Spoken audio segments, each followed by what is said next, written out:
Hi everybody, this is Ryan 1940 here, and today we're taking a look at Sea Power Naval Combat in the Missile Age. This is the Operation Gulf Thunder by PAX. Oh.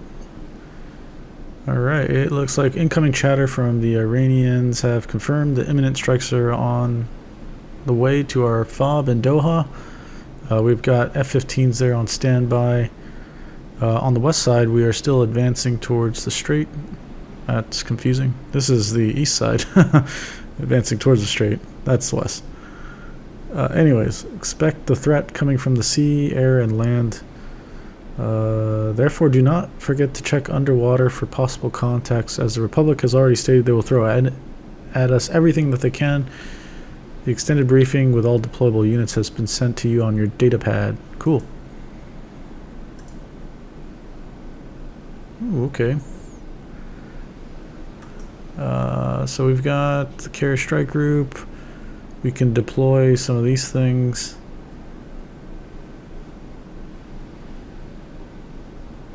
Okay, cool. Well, first thing is I want my whole formation here to air search on. Formation orders, sensor orders, surface search.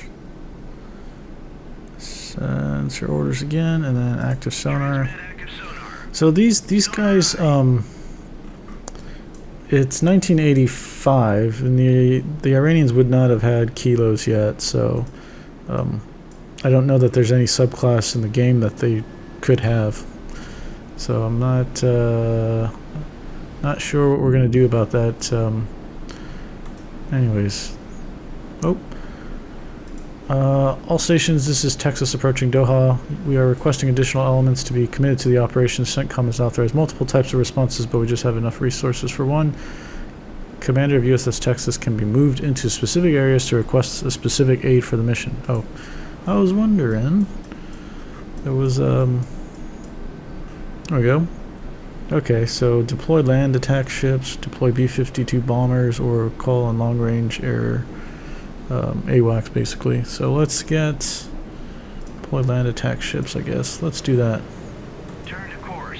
0, 3, while we're here, let's also sensors, they've got that on, and then forwarders, weapons free. Did that actually change? Yeah, it did. Okay. Let's oh yeah, what is this? 3,000 knots, 576. We're gonna call this hostile. Okay, let's pause the game here. Let's get this underway. Hawk battery, sensors. Okay, they're going there. Air defense state is weapons free. That's good. Vulcan formation. Sensor orders, air search on, and then formation orders. Air defense weapons free. Okay, let's go ahead and get some F-15s up. I think. Okay, we got 4 here. Air-to-air long range. I guess it doesn't matter because they're gonna launch and go right into the fight. What else do we got? We have F4s. Okay, let's get some F4s in the air. 4 of them, air-to-air loadouts. Cool. So they'll launch. Hopefully they can intercept that, whatever all that stuff is. Oh, holy cow! This guy's actually on the surface. That's not good. Let's surface here. Let's take a look. Thermal layer is, so there's no layer. Okay, so let's go shallow. That's pretty cool. That's neat. I love that. Let's formation orders, sensor orders, air search on, and then orders, air defense state weapons free.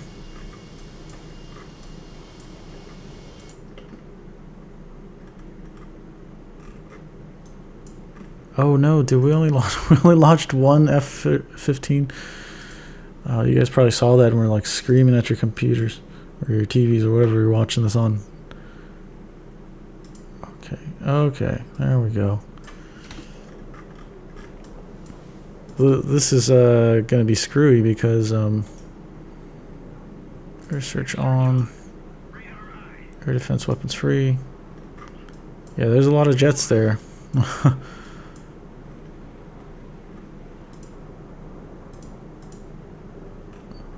These guys are all taking off. Yeah. Hopefully they'll do what they can. It's not a good start for us, to be honest. Let's see what we got here.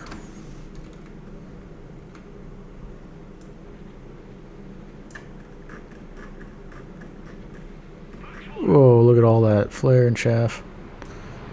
Yep, big miss.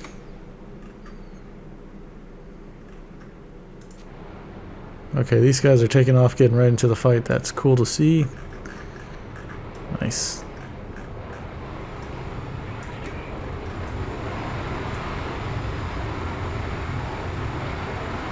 Look at that.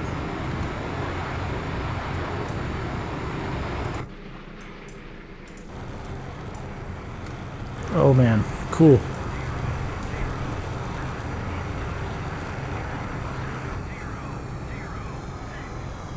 Well, what is this guy doing? What are you doing, boy?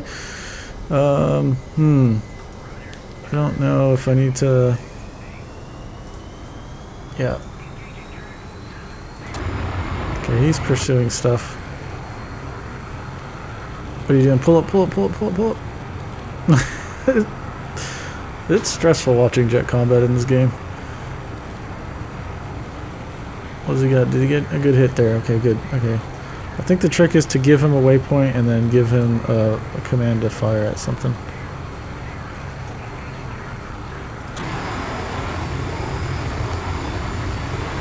Oh, what's this guy doing? Alright, these are more F4s. F4s against F4s. Sweet. Good hit there.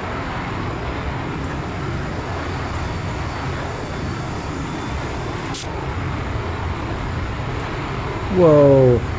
That's a lot of missiles going to Coil 1.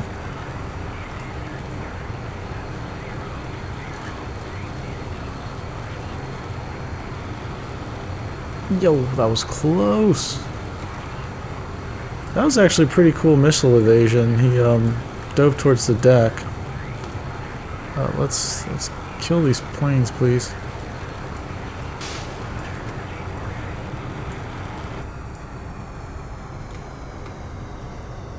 Yeah, there's a lot of moving parts right now.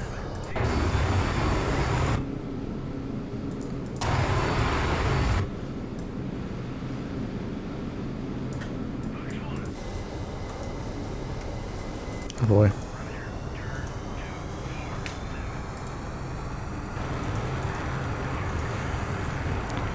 Formation orders, sensor orders, air search on.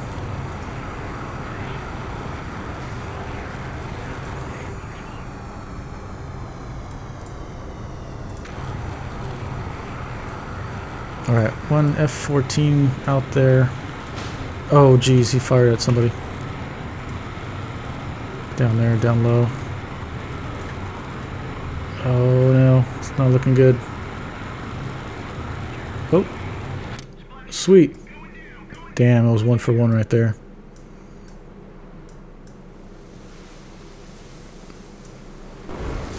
Oh, okay, hold on. Alright, we got an ejection here. We're gonna go rescue these guys. Yeah, we got you. So I think I'll just basically put my camera where the guys are at. Put a marker down. Cool. So we're good there. And then we're gonna go sortie helicopters. I think I saw SH-3s here, maybe. Flight deck. What do we got? We do have SH-3s, so we'll just have an ASW-1 in case we come across a submarine. But take off and then go rescue those dudes. These guys, the formation can go ahead and climb to, let's say, 10,000 feet. Same thing, let's go to 10,000. Actually, let's go much higher, 37,000. Okay, mayday, mayday, mayday. This is a British Norris being actively pursued by Iranian vessels, naval vessels. They've got an hour to alter course to Qasem Island where they'll open fire. So 1 hour. It's 8:10 Zulu, so let's say 9:10 Zulu. They need assistance. All right, let's push these flights out this way. Give ourselves some room. And I don't know where this guy's going, but we'll pull him over here.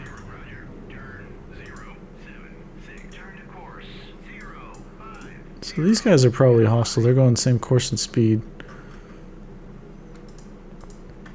Yeah, I think we'll fire at them with the harpoon. I don't know.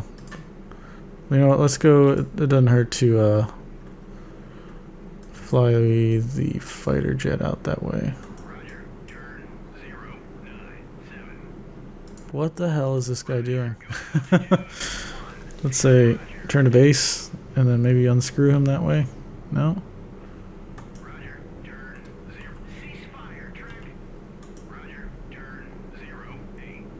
Oh man. Well, this is kind of cool though. At least the coloring of the sky changes when you go super high altitude. 75,000 feet. Wow. Okay, well he's useless. Let's at least get some jets going that way. Yeah, this is the British Norris. Okay, oh crap, we've got jets coming inbound here. We didn't even launch anything. Shoot.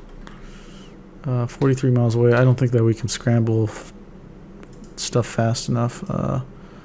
Intercept, that's what we want. We want 4 of those out, launch. And then the other, we got another squadron here. Yeah, 4. Air-to-air, intercept, yep, launch.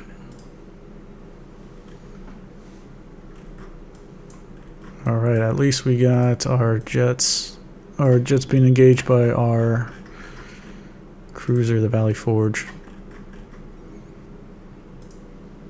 40 nautical miles out, that's not good. Wish we had the ERs, that'd be great.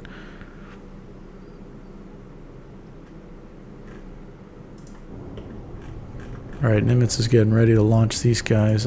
We can also flight deck. So I don't have the beta running at the moment, which has the advanced carrier stuff that was added recently. So if you're wondering why, that is why. Go ahead and launch one of these guys. And actually also launch a... we're going to have a standby SAR helicopter up. Okay, good shoot down so far. F4s? I won't worry about picking those guys up. Cool.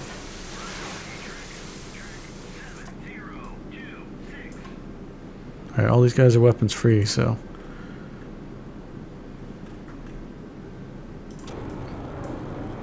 Okay, man, let's get right into the fight here. MCON, search radars on, and then go to weapons free. Search radar on, weapons free, yep. Oh, this is badass. Look at that, just launching Phoenix missiles right after taking off. That's funny. Alright, Fast Eagle 3.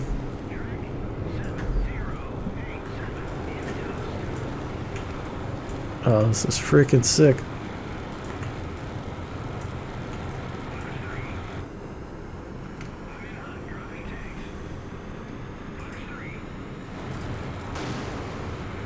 Wow.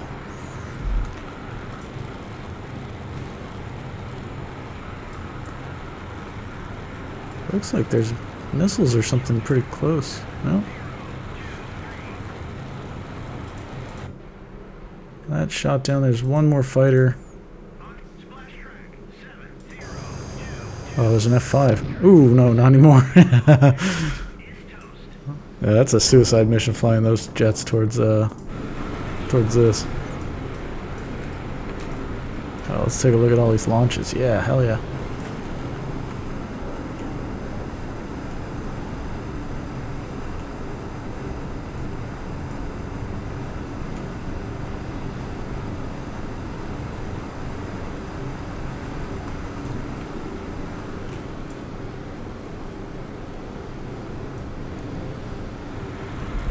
Alright, looks like we've got some fast attack craft or something, or small boats maybe coming in a line towards our thing here. SA4 radar. I believe that these guys go...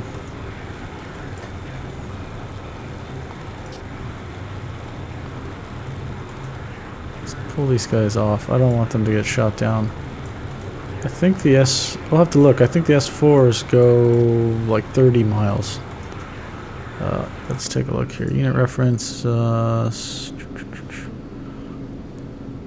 units, SAMs.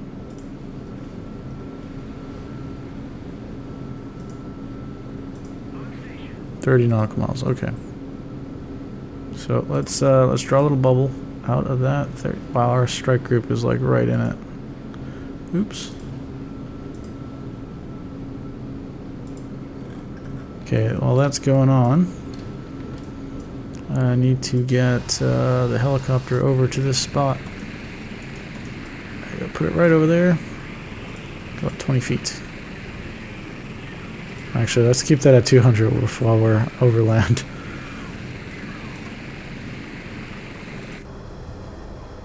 Oh crap, those are... Yeah, definitely hostile boats there.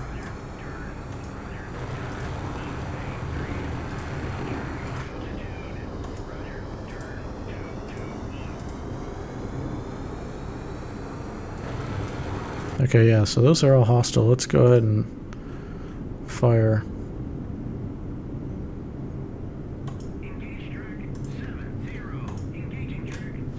We'll do a couple at a time because I don't want to waste too many harpoons going hitting the same targets here.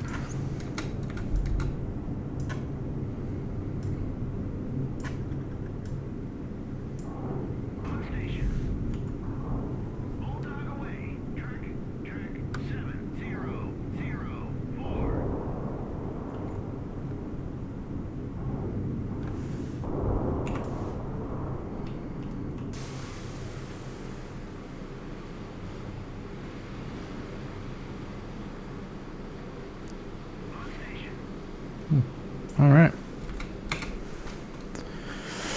that's good there.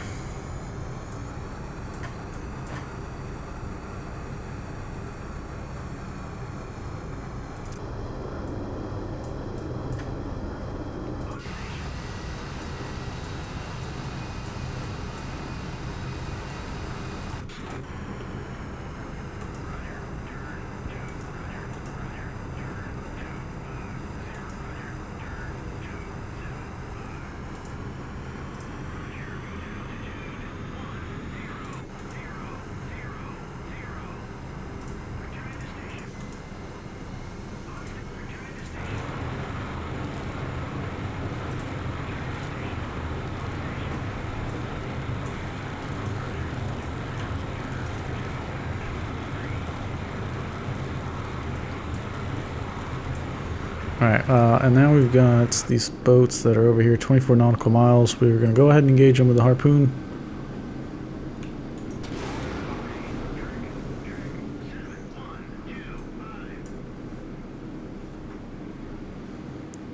Don't actually know what they are. They're definitely making a beeline right towards us, so we'll find out eventually. Actually, can I see them from this jet?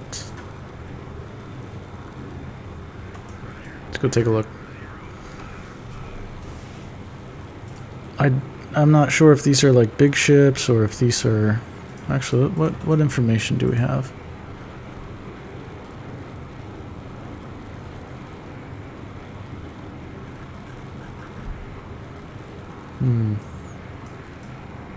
We don't have a lot of information. I think it just has some commercial radar. Maybe that's why it's allowed. That's why it's thinking it's so many things.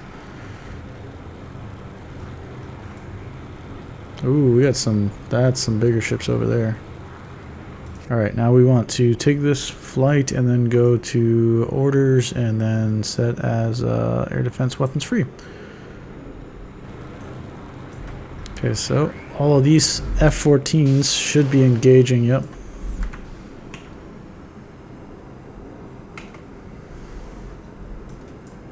Engage whatever the heck these guys are. What do we got here? So these guys, their missiles are, I think, 20 nautical miles range or less. Maybe 16, I can't quite remember. Land attack group, detachment Stinger. Let's see here. Commander, be advised, Naval Task Group Stinger has been rerouted towards your area of operations. The Mississippi and the Long Beach are on station, closing in on your position, awaiting land target coordinates. Okay, cool. Where are they? Where are they at? Are they outside the Gulf? Oh, they're there. Nope. Alright, there's a lot going on here. Let's wait to see. Okay. Let's watch this engagement. Oh, that's a lot of jets. Oh, crap. They're F-14s.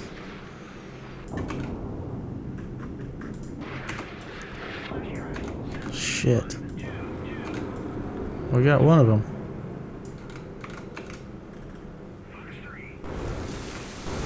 Sweet.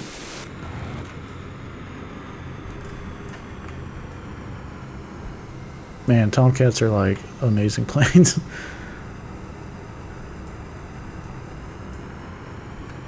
I remember growing up outside of Miramar and seeing one of these guys. I was like, I think 3 or 4. The earliest memory I have in life is I don't know if we were like at the Miramar Air Show or if we were just outside of it on Kearneyville Road. I think is the road that's on the east of the runway. But I remember seeing one of these things like take off and just being amazed at like how much power was behind the plane, and the noise that it was making. It's like, what is this thing? And then I would see pairs of these guys flying in and out of the desert for Top Gun, basically, because back when Top Gun was still around. Where's that jet? Oh, there it is. Let's get him. Yeah. Ooh, they got some missiles off. That's a stupid missile. Okay, that's good. Oh, they're fighting real close now. Nice.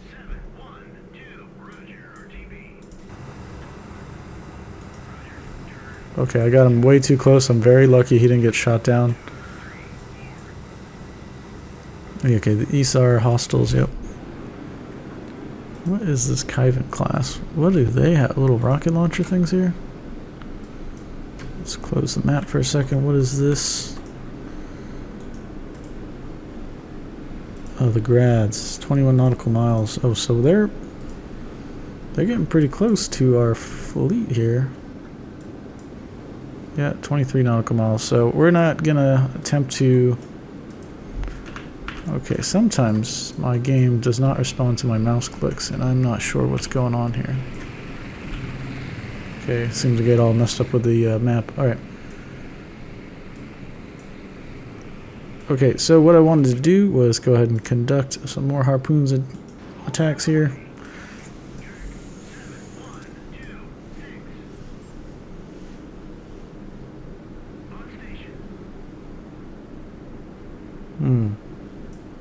That doesn't look like one of these guys. I think that's a bog hammer. Those we don't have to worry about really until they get within 5 nautical miles. They can fire the little rockets, but by then you can shoot 12. At 12 nautical miles, you can fire the 5-inch guns at them. But I'm gonna pretend like I didn't cheat and see that, and we're gonna fire harpoons at them anyways. So the Radford, I had built a model of this because one of my friends was on a sprue can, and he wanted to make, and he met his wife on one of the sprue cans. And he wanted a model of the ship that they were on together. I think it was the Fife. And the model kit I got was the Radford, which was like this ship, but it came with the, what do they call that? It was like a test bed for at some point to have like an integrated closed up mast. So it looked like 2 diamonds. But the kit thankfully allowed you to build it in both ways. And so I had built it that way and changed the hull numbers and stuff. And it was a cool model to make. I put it on glass, and underneath the glass, I put the destroyer's crest on there, and then put some fake water over the glass, so it was kind of like see-through in the water that you could see the ship's name and stuff like that. It was really cool. All right, harpoons inbound. We'll continue to hammer away at that. Now, I wanted to figure out where the heck We got those ships that were promised to us.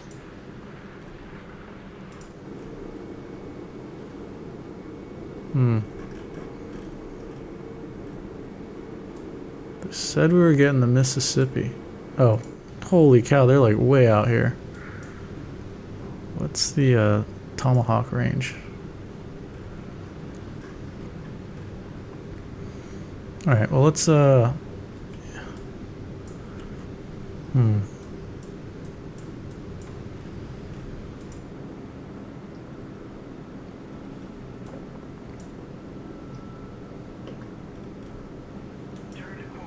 I want these guys to haul ass.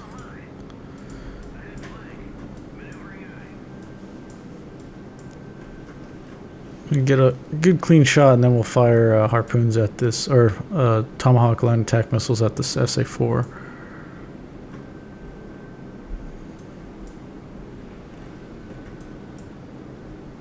Alright, Bear, let's go ahead and get this guy up 30,000 feet. Turn your radar on.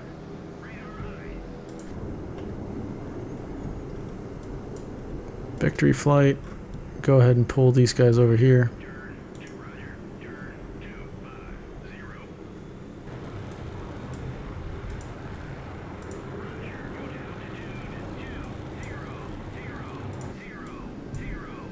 Alright, Radford, continue to hammer away at the enemy.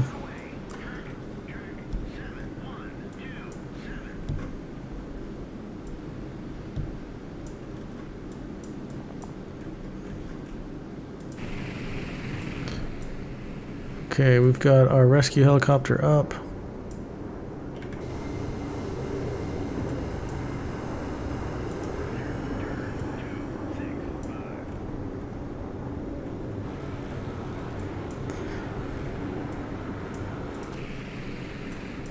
Alright, now we're going to go ahead and launch some air to some anti-ship aircraft here.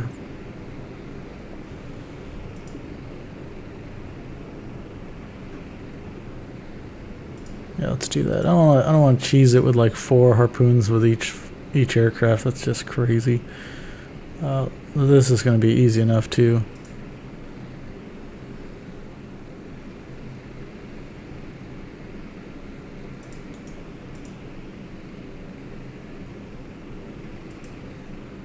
Okay, we'll go ahead and launch those guys. We got enough aircraft up, fighters up.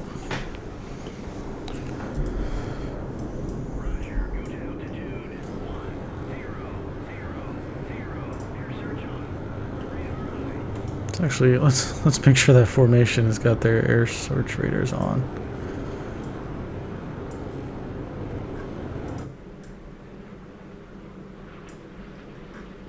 Okay, that's still going. How are we looking over here?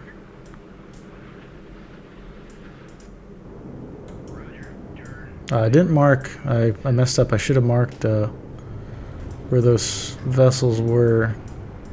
So at least with the harpoon, you know, you fire it down the line of bearing, and generally the target's still likely going to be in that area, given that flight time, so that we'll still be able to use this active seeker and find the target to home in on and kill.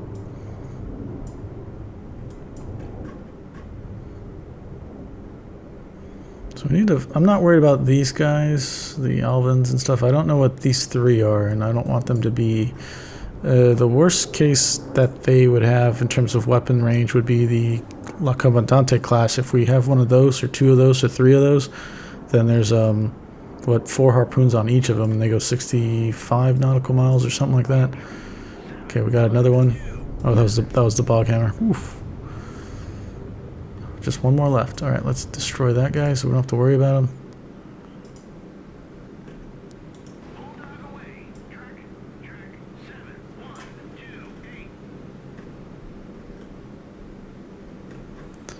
And then I think we want to get some jamming up.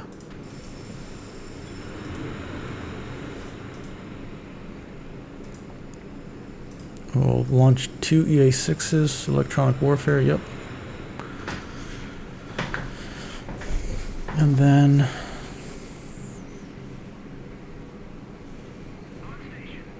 Maybe we'll launch one of these guys. I've never used them, and I want to see if we can use them to determine what those boats are that's out there.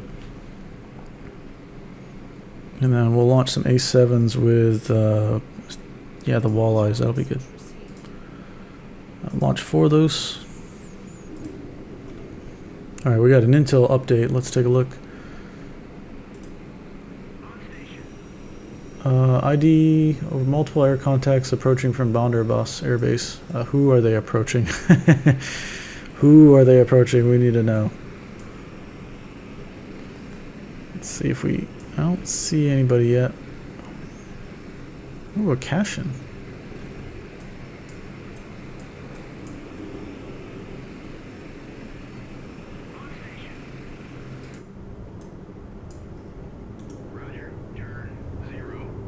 Oh man, these guys are getting shot at. Shoot.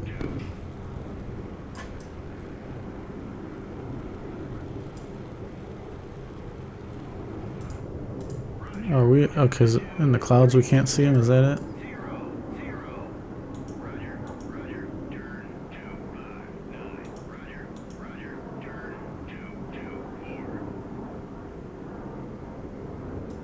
There it is. Okay. We're gonna go ahead and fire the Kravac. Okay, let's just mark these guys here.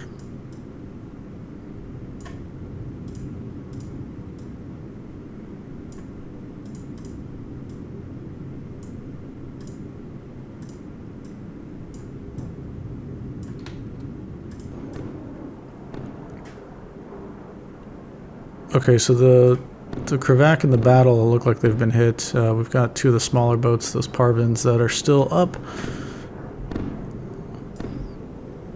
Well, they're still, even those ships that are hit are still burning. So we'll see how that goes.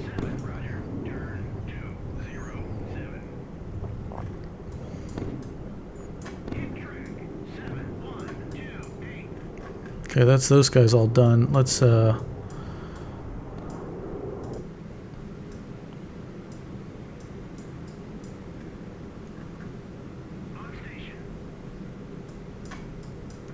we need to get a better location of that radar site.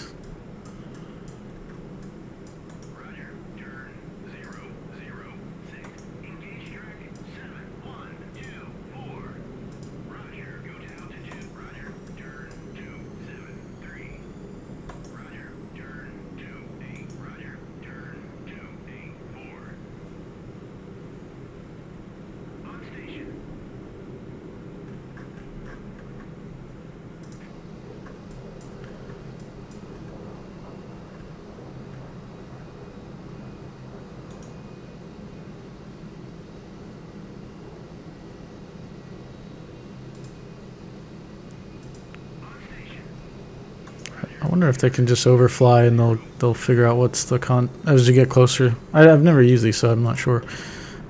We'll find out. All right, these guys, sensors, surface search on, and then come over here. We're gonna start maneuvering these guys that way. Same thing, formation orders, sensor orders, surface search.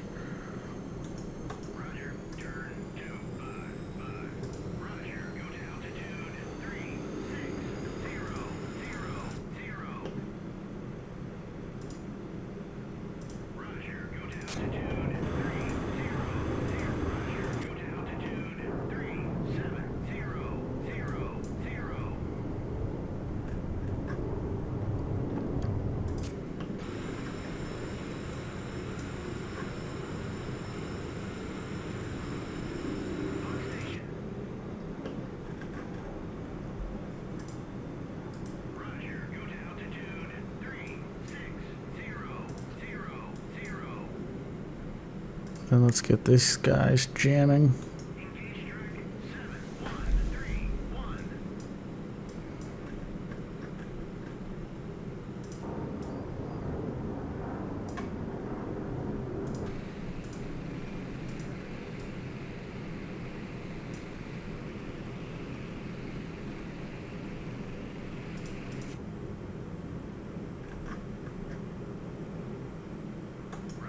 Oh, he is like super close. Yikes.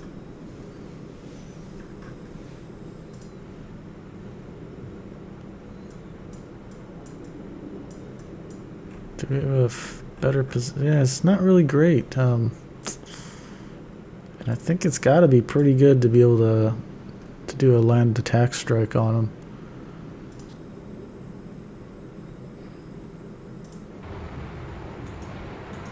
Maybe we can use this guy to go check that out.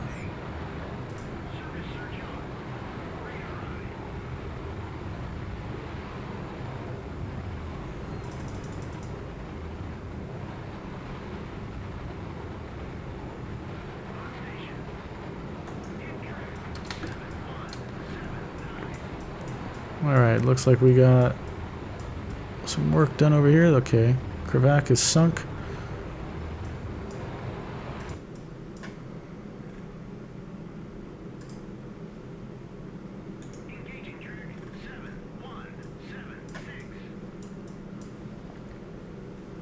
Still have like 30 minutes before the Iranians will force compliance on that British vessel.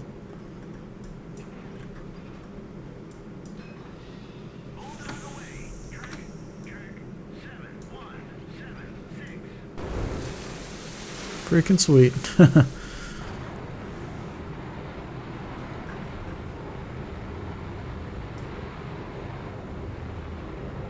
We got this jammed. We're definitely well in the envelope, I think, of this missile system.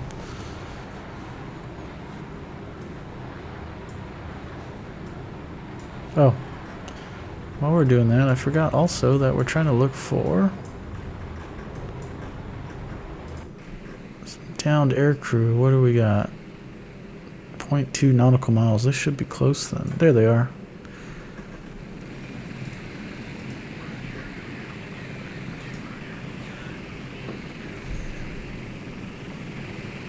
Yeah, that is cool.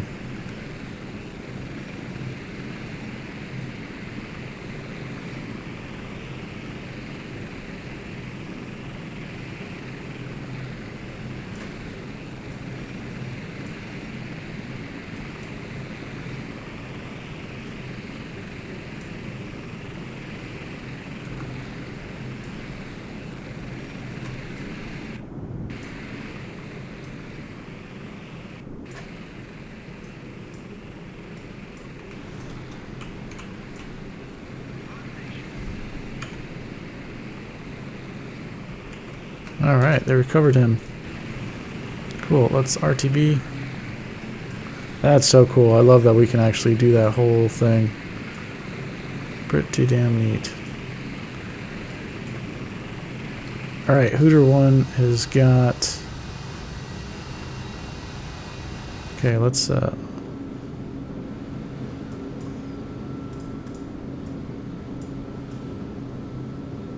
are going to mark these really good. And we're going to fire at all of them. Actually, you know what? I don't have to do that at all. I can just go ahead and tell the ships to do that.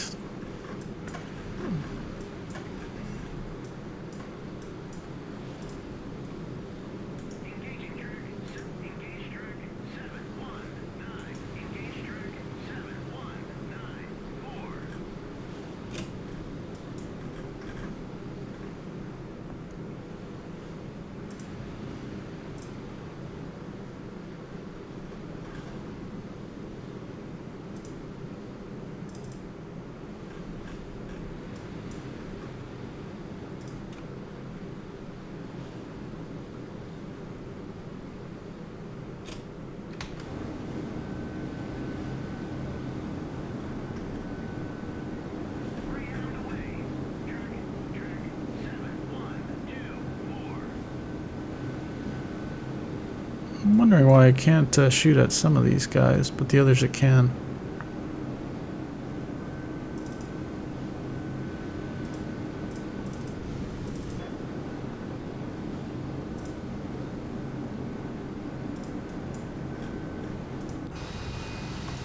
Okay.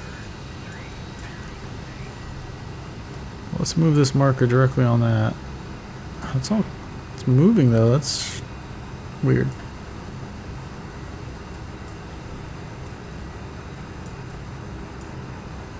Oh, okay. Alright, we got OSAs. So those are, was it 20 nautical miles? 21.6, so we gotta worry about that. We don't know, this is the only thing we don't know about. It is small, so I wonder if it's another OSA.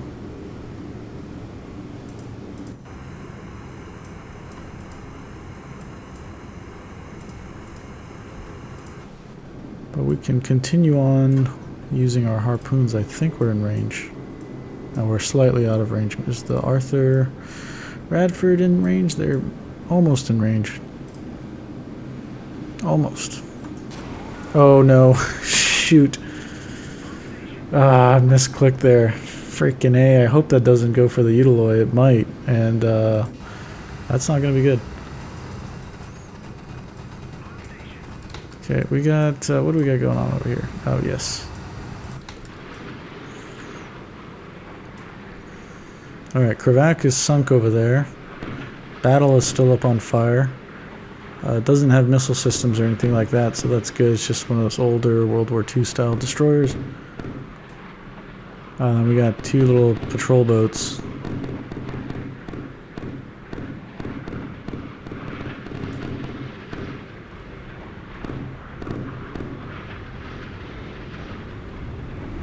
Perfect.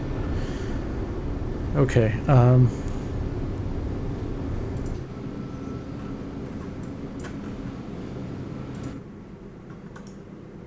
flight deck, P3s.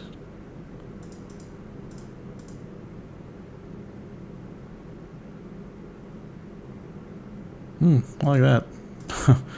Heavy anti-ship, alright. We're going to launch P3s, and the plan is to finish up those two boats that we saw out there. And then go, using the planes, we'll go scour this area to find those oil rigs and take them out.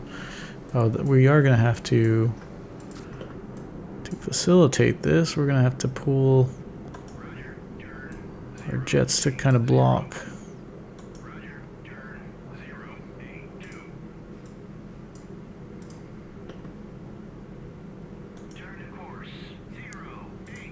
Alright, go flank that way, yep. Oh, I didn't realize these guys have tomahawks as well.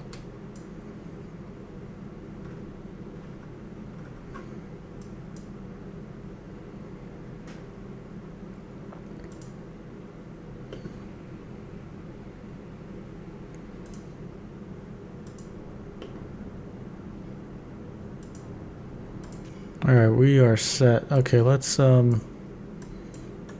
pull our aircraft up this way.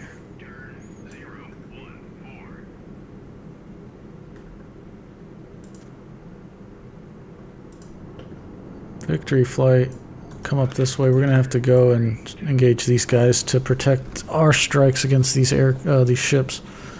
Oh, that's a comandante. So this is the most dangerous one. This is the harpoon range one. So we want to kill that guy first, if we can help it.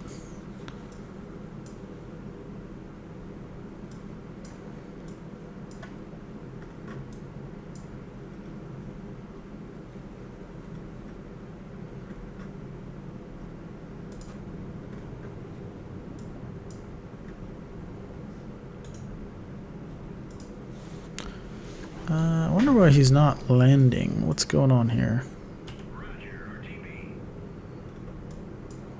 Oh, did I have to just tell him to do that?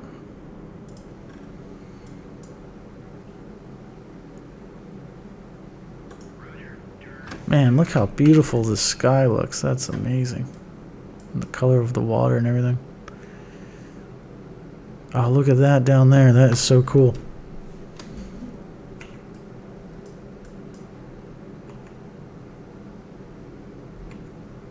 Cool. This game is such a pretty game.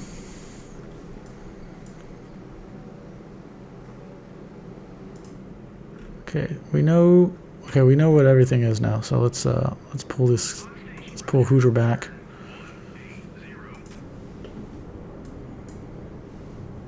We'll go ahead and have these guys do weapons free, actually for the whole formation.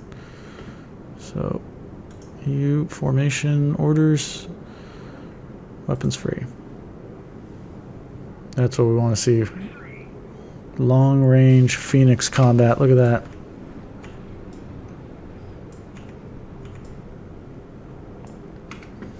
Alright, so they'll mess with them. Hopefully this opens it up for us to start pushing these guys up to engage. Roger, turn 354. Roger, turn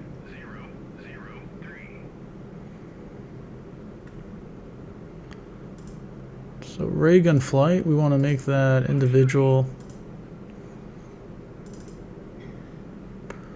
Alright, I want to pick ray gun 4. Single shot. Fired at an OSA.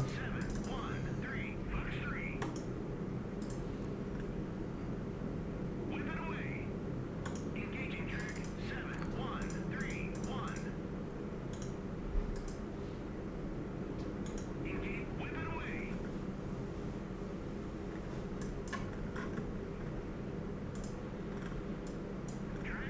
Track 718. Ooh, nice. Oh, that's beautiful. 4 of them.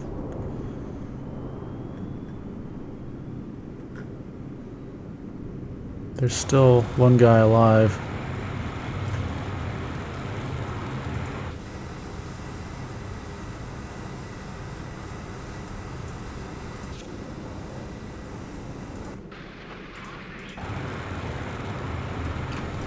This guy's gonna fly over his boats, yep.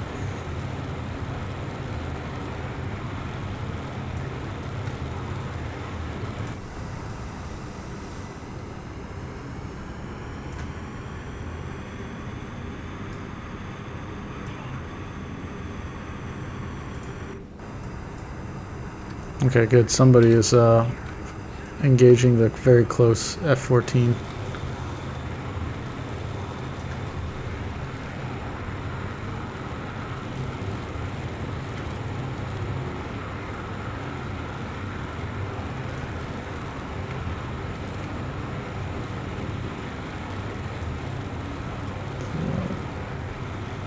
There's the 2 from Victory Flight.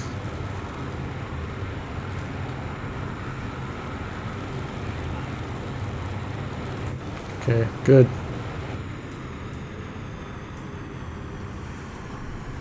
Alright, this is good. I'm not having to baby them so much. This is nice.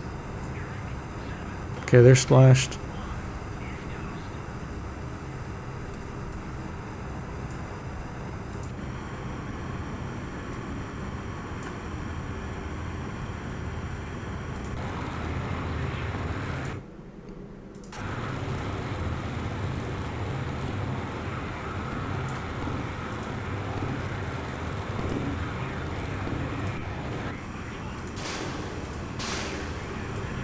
Sweet.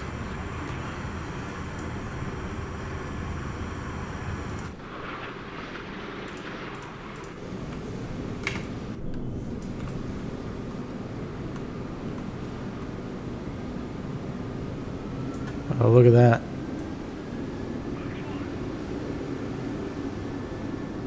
That is so cool. Yeah, one of the times I remember from, I didn't operate with a carrier a lot, but we were with the Abraham Lincoln Strike Group on deployment, but we were when I was on destroyer, we were a BMD ship back then. That was a rare thing. There wasn't a lot in the fleet, so we would often go detach and do our own tasking. Oh, AIM 54. Whoa, no.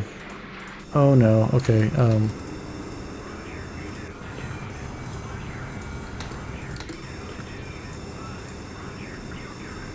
Oh, geez.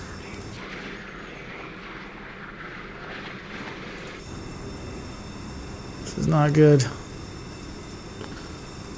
Yeah, hopefully they can defeat it.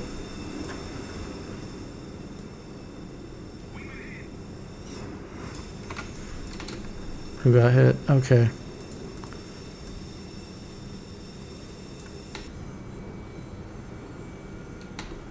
I don't see a parachute.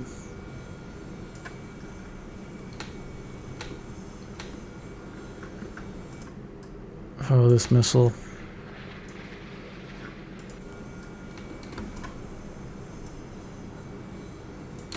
Yeah, no parachute.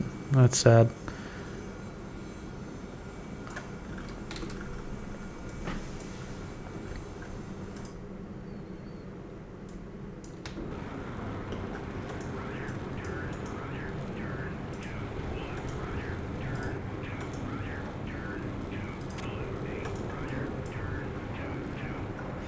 Alright, they're gonna loiter there.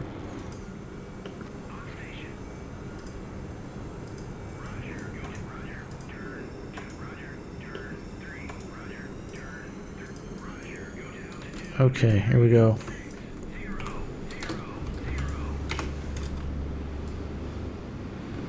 We should see 3 boats in the line here explode, hopefully. That's 1 hit. Hopefully we get 1 hit here. And hopefully, yep, okay, and then hopefully we get 1 hit over there.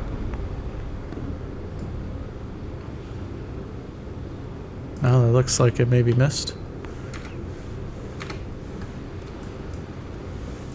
Okay.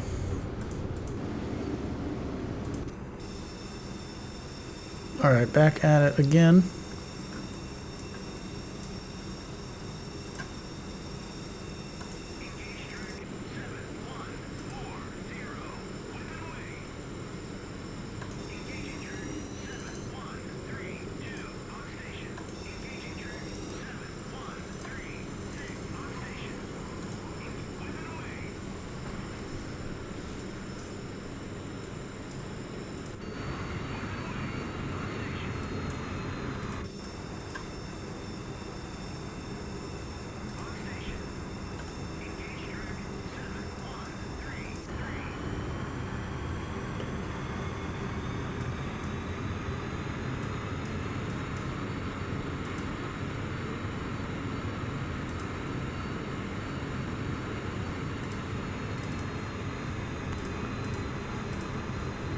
Alright, so I want to get the streetcar flight in there also after the harpoon strike.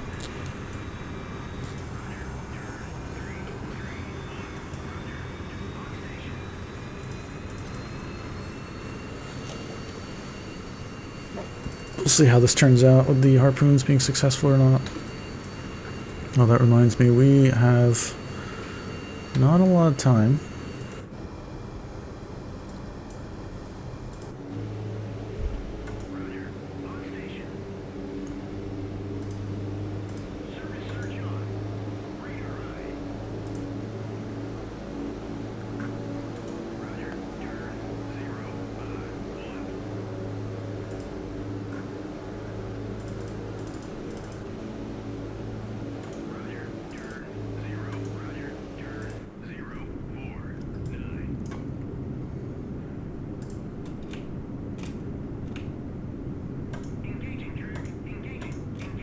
Okay, we'll see if the submarine can take care of it.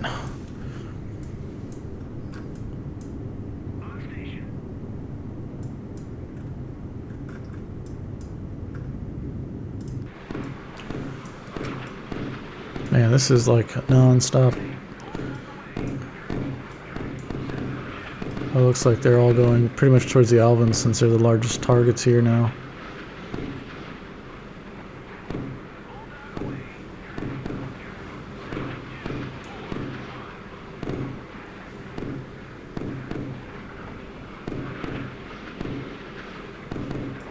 Man, you can barely see that La Comandante in the waves. Lucky. And that's the one I really wanted to get killed because that is a it's within range I think now of our strike group. That's 65 nautical miles out.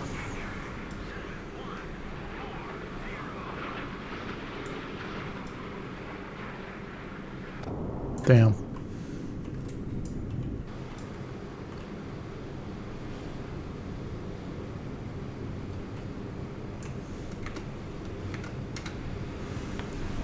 Oh. Okay, well, yeah, there was 2 going here, but I guess the other one picked up this guy, so that's good. Streetcar flight. Ray gun, I think, still the... I think 1-1 has, yeah, another harpoon left. Let's kill that OSA.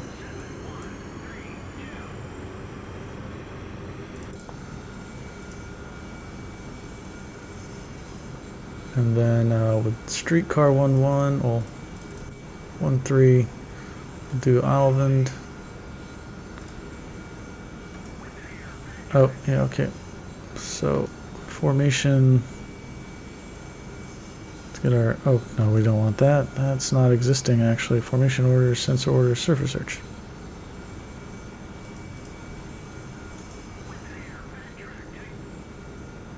Oh, okay. Can't lock onto that with the overcast, I think. So, we're going to have to go much lower. Ah, crap. Okay.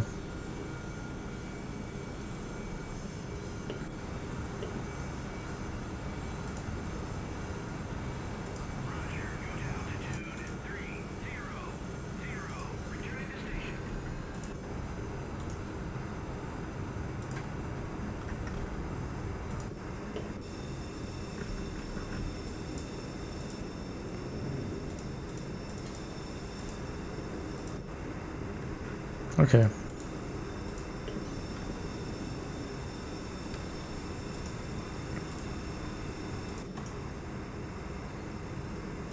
So I'll get these guys back in order, formation, and then we're gonna lower the altitude,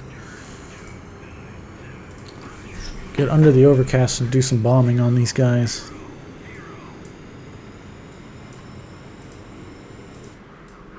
Let's see if the OSA can take this missile off our hands, please. Got a new radar track that was designated. Where's that at? Oh. Those harpoons are about to hit as well.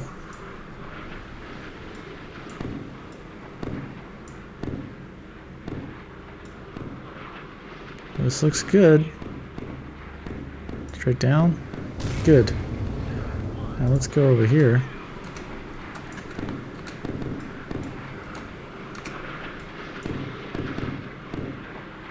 Oh, they were on fire before, and now they're good.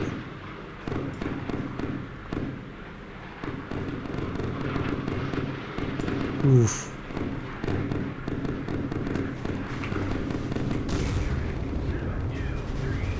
Damn.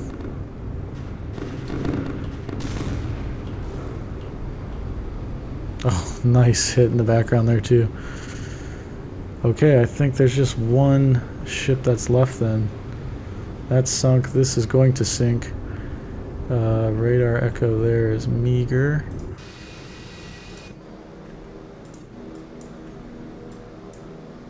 Yep, that's just the final one here.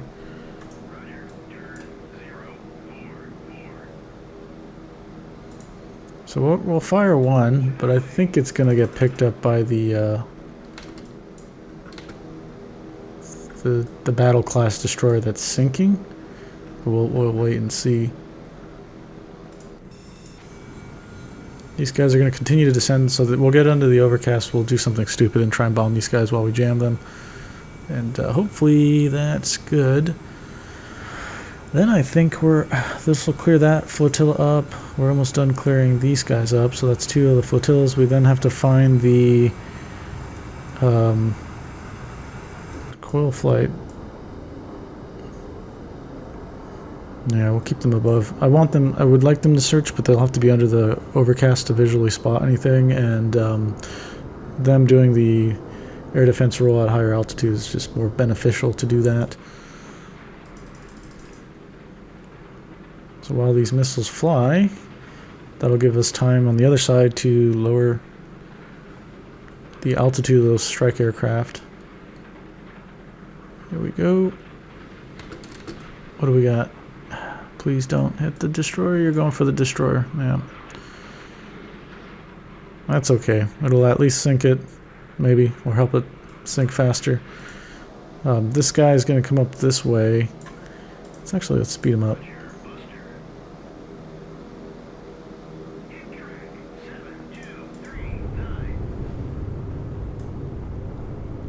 Whoa, that flipped him over. Good. That is so cool. I don't think I've ever seen a ship capsize like that. Is that new? I like that. That's really cool. Okay, well, we're not gonna mess around here. We're gonna go...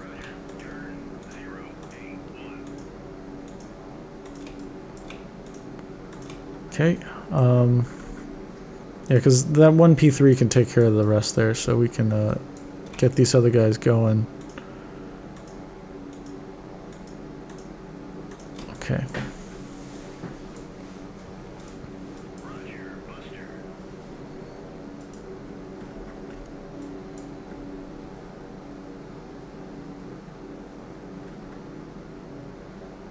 Yeah, so he should... I mean, yeah, this guy hopefully is not going to be able to be large enough to pick up a contact. That's cool, so cool.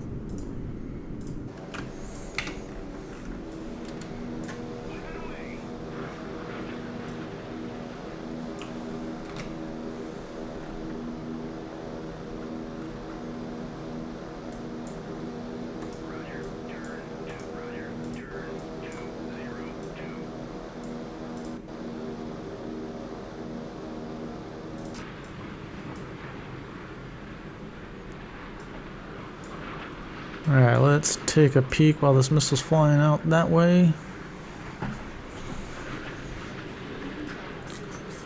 Ooh, storm intensifying and estimated arrival 9:45 local. Sea state 9. Ooh. Okay. That says 9:45 local. I think they mean Zulu because it's 9 o'clock Zulu right now. Local it's 12 o'clock, so yeah, Zulu, that was a little confusing. Alright, we just gotta knock this guy out within the next 10 minutes. I think we're gonna do that in the next minute. Then he'll be cleared. And then I hope that's the last ship in that area.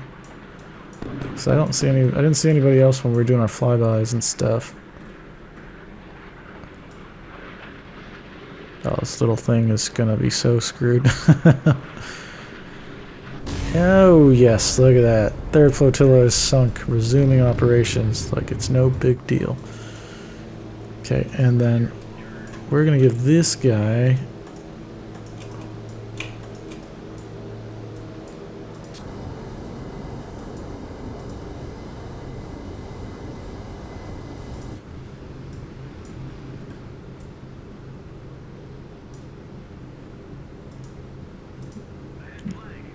these guys are going pretty slow. Oh, I think, is it because this guy's going the slowest? Maybe.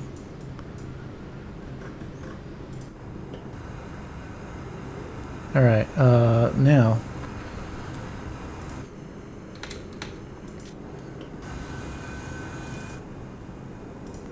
He's gonna attack him. He's gonna attack him. He's gonna attack him. And then for ray gun, he's going to attack him. He's going to attack him.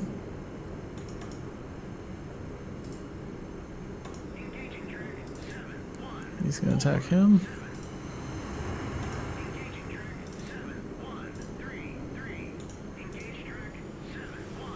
Okay, and then actually we want to get these guys at like low altitude, max speed. Nope.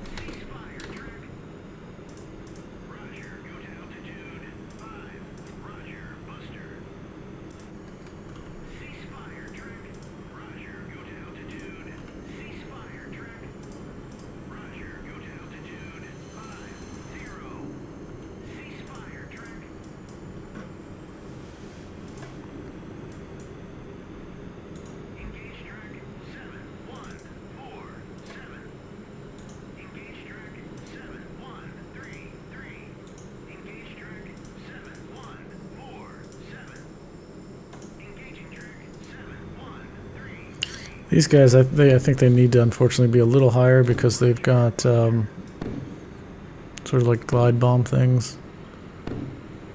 I think 6,000 would put them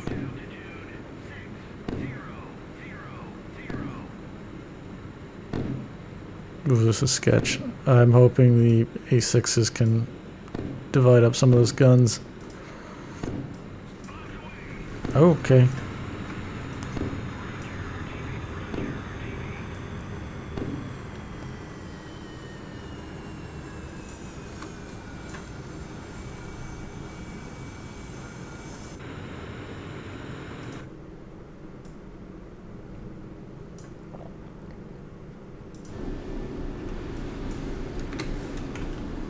Alright, so they're gonna get hit with clusters and walleyes.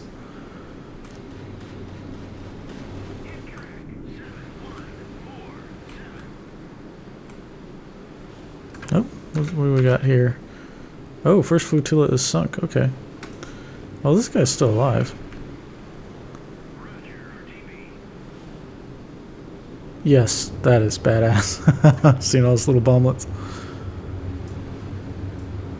Look at this aviation supremacy.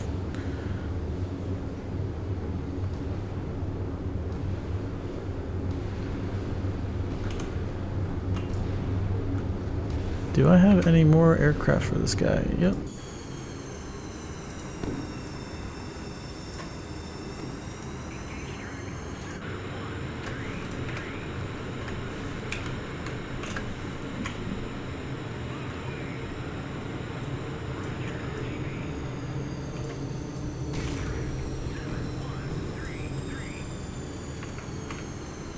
Wow, that was an amazingly successful attack. We've only got, who was it that, was it 1A7 was shot down from the F-14 earlier, but yeah.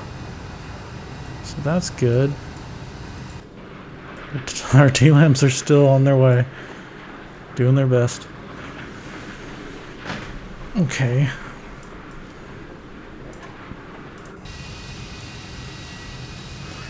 Let's say we push up this way here.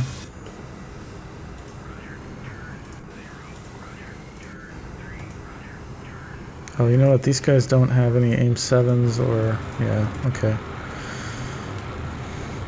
Let's RTB them as well.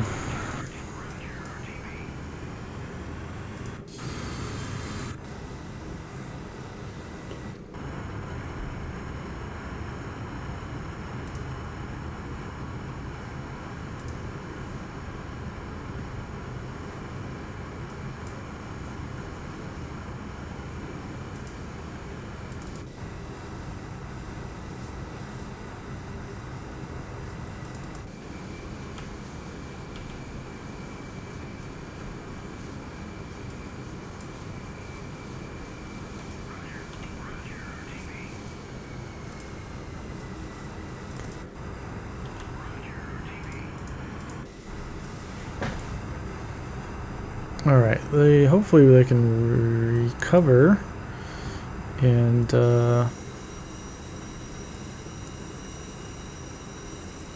we should also be able to recover this guy.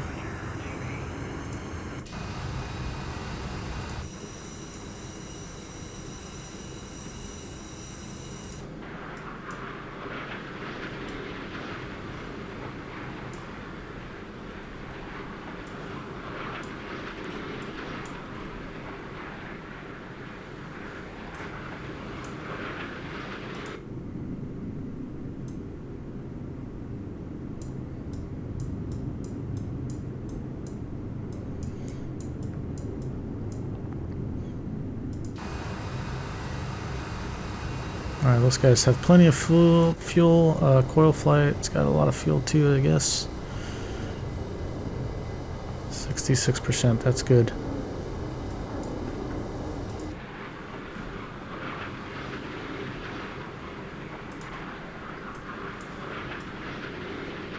Okay, I'm hoping to get that radar sight.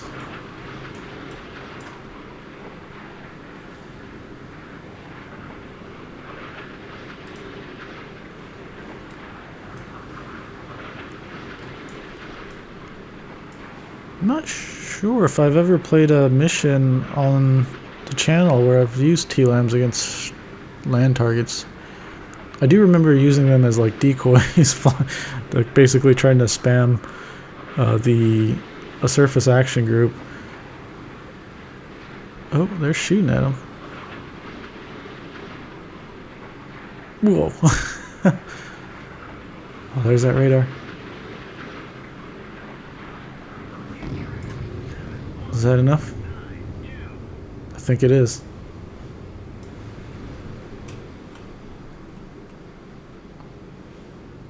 Sweet. Alright, I'm happy with that. Nice. Oh my goodness, I didn't know that there was even that was a silkworm site. Yikes.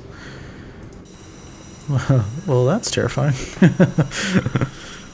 We are out of range, so that's good at least. I think that's, yeah, 21 nautical miles, or 30 maybe at the, if it's a different type of missile.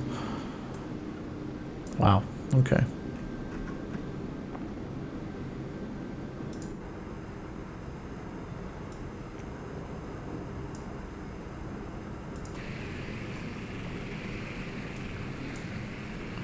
Alright, so we haven't used our SAR helicopter yet. It's only been used. We used it to pick up an F4 pilot, or F4 air crew that was downed.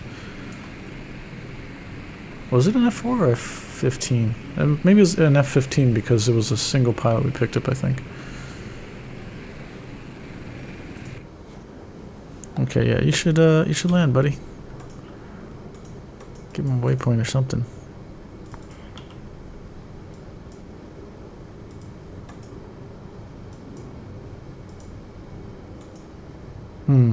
I hope he lands. Doesn't just keep circling around.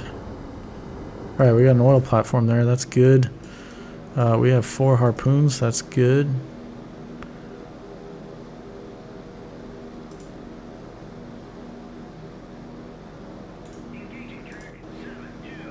And 2 harpoons there.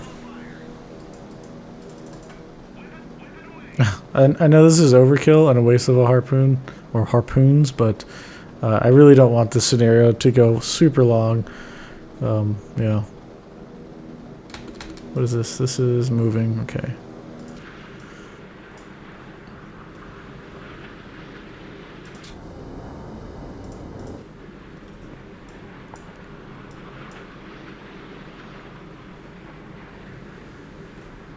Do we have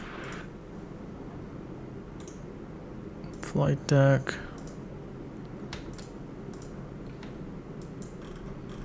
Okay, that F-15 did land, so that's good.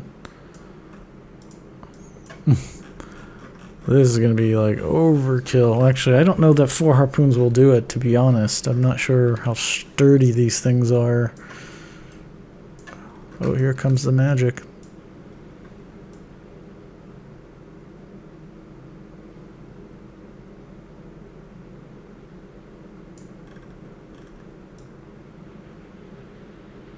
Oh, yeah. Where is it? Oh.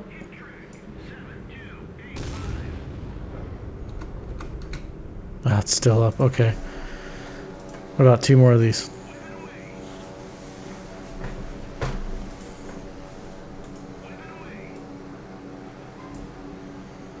Between these guys, there's 16 Mark 82s, so I think we can still kill them.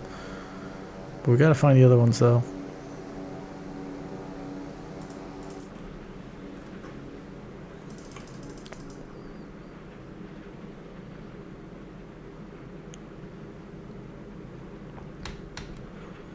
I was saying, I had been with the strike group sometimes, and it's usually during transit, so we'll see them like on flight op days doing dogfighting and stuff like crazy high up. And it was just like those visuals early where you look up from the sea surface and you see these little contrails flying around every which way, going super fast, and hearing all the sonic booms and stuff was super neat. Damn, this guy is still alive. We're gonna have to drop full frickin' bomb load on this dude.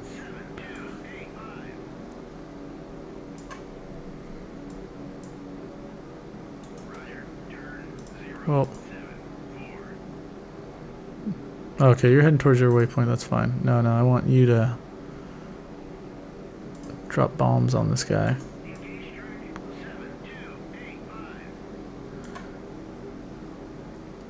Yeah, it was super cool. Just because you don't really experience that when you're stateside, to hear all the sonic booms and stuff. But because we're over the open ocean, they can do whatever the heck they want. Yeah, that was really neat. I didn't get to see a lot of that though. I mean, one day we were like playing guard, and I remember it being so loud, even like parked away from we were alongside the aircraft carrier. I think we were like on its port side, and you could still hear all the jets going full burner takeoffs and stuff, and it was just amazing how noisy it was. And I couldn't believe, like, I could imagine what it's like to live on the carrier and then have to hear that when they're doing flight ops, like, late at night or whatever. Yeah.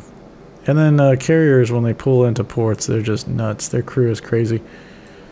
The the thing with being on a destroyer and a frigate, the crews are very tight because there's not a lot of them. I mean, you can imagine there's 200 to 300 people, but everybody kind of takes care of each other. And when the ships I was on, even different departments, we still hung out with all the different rates and stuff. People just got along.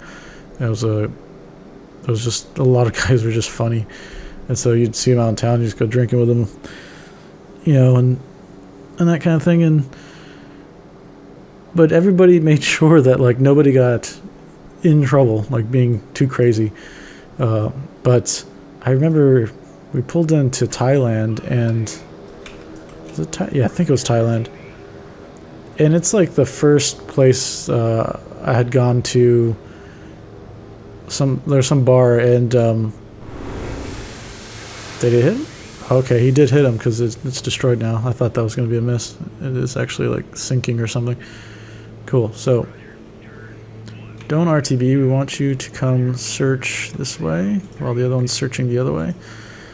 Yeah, we're at some bar, and it was beginning of the night, so it's like maybe 6 or 7 o'clock at night, and there was crew from the aircraft carrier there, because obviously you know everybody on your ship. It's not necessarily true when you're on the aircraft carrier that you would know everybody on that ship, because they have thousands of people, and air crew alone, the air debt that comes on board, there's thousands of people, I'm sure. So you have this anonymity, being anonymous basically, of nobody knows to take care of you, or nobody knows that maybe you can't handle your liquor or whatever. And I remember seeing, because back then, I think by now the rules changed, but back then you can drink if you were 18 if it was in a country that allowed it and your CO allowed it.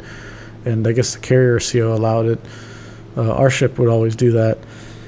And I remember seeing like a group of like really young people, maybe they were 18 or 19 from the carrier, and they were just pounding double drinks, and you can tell that they didn't understand, like, because I think it was their first time deployed, and so I don't know, I'm sure they did underage drinking in their barracks or whatever, but it seemed like they didn't understand what they were doing, drinking that hard that early. And I just imagined, the rest of their night going absolutely bananas. But yeah, on the small ships, if you got trash like that, people would take care of you and bring you back to the ship. I definitely got trash like that one time when I was, I got my ESWAS actually, my enlisted warfare, surface warfare pin. Part of the thing that, I mean, it's such a big deal that when you get it, people were like, they wanted to buy you drinks when they saw you out in town, kind of as a congratulations sort of thing. And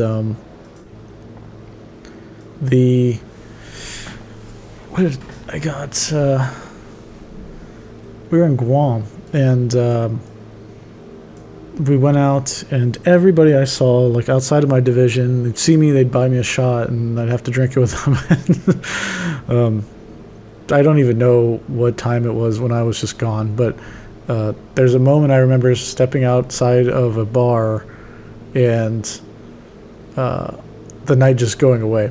And the next thing is I wake up in my rack the next morning to some knocking on my rack, and it's my first class, and he was the LPO, so the leading petty officer of my division, And he wasn't like a mean guy or anything. He was like, hey, GMC, the gunner's mate chief, who was a chief on duty, wants to see you out on the pier. So get dressed, go out on the pier right now. And it's like 6:30 in the morning. So obviously, if you partied that hard the night before, you're kind of hurting. And it's Guam, so it's like hot and humid. And it's like, oh, that's not the weather to be hungover in. So I put my coveralls on, and then I go out to the pier. But like, I'm not on duty or anything. Like, I have the day off also the next day. And I forgot to put my cover on. So when I got down to the pier to see GMC, he's like, where the fuck is your cover? Like, go get it. And so I go run back to berthing. I was terrified. And I come back out there. There's two of his other gunner's mates that were there also. And he's like, hey, do you know what time you got back last night? And I was like, honestly, Chief, I don't remember a lot from last night, so I can't tell you. And I don't know if I was late or not, because I didn't see anybody who would have taken me back. And my curfew at the time for my rank was like 1 a.m. So he had said, well, you got back at 11:30. And I had this confused look on my face, like, what's the big deal? Like, obviously, you just being back on time isn't okay. It's like the thing that's going to save you, right? Like, you being trashed and stuff is not a good look. And so he's like, yeah. So I asked the chief, I was like, well, if I got back at 11:30, like, what was going on? And he's like, they freaking had to carry you across the brow because you were like lifeless. And then when they put you in your rack, they have this thing called drunk watch. So basically somebody has to check on you overnight constantly to make sure you're not like drowning in your own vomit. So they had to go do that for me. And he's like, well, you're lucky two of my guys destroyed the berthing, because we all lived, the gunner's mates and sonar guys, we all lived in the same berthing in berthing 3. And his guys had destroyed the lounge. There was a table in there we used to play cards on, and I guess they were fighting when they got back, like just roughhousing, and they broke it when they were drunk. So he was more pissed at them than me. So he was like, I'm not going to put you on liberty restriction or anything, but unofficially, I don't want you to go out tonight. And I was like, absolutely, Chief. Like, I wasn't planning on it because I was so hungover. The thought of alcohol at that point was just like, bleh. And so in my mind, I was like, okay, cool. So I just stayed in and sobered up. And after that, I never had that happen again, because it's so terrifying. If you wake up and you don't know what happened the night before, especially on deployment, like, you can get in so much trouble if you're just late. And if you're that far gone, then you're not conscious enough to be like, I need to get back to the ship on time. I mean, granted, sailors are good at being super drunk and still getting back to the ship no matter where they are in the world. But when you're that crazy, then that's not good. So yeah, but I had good shipmates that they looked out for me, and they made sure I got back early, and they dumped me off early so they can get back out there for like another hour.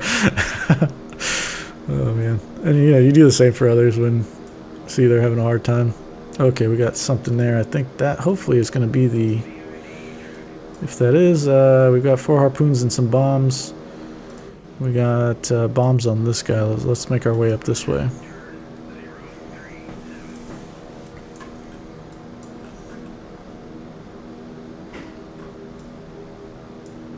Okay, Hooter 1.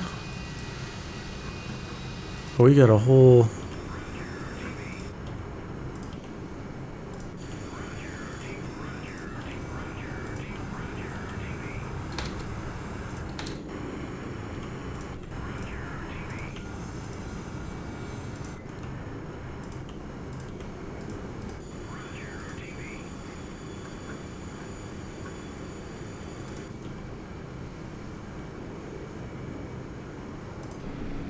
I wonder if the helicopter's kind of messing them up from landing.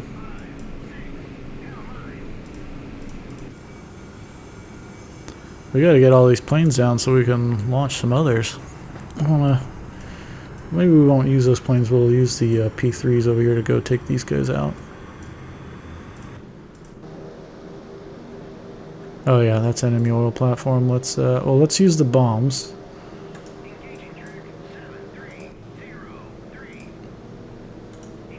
And then we've got, okay, this guy can go RTB.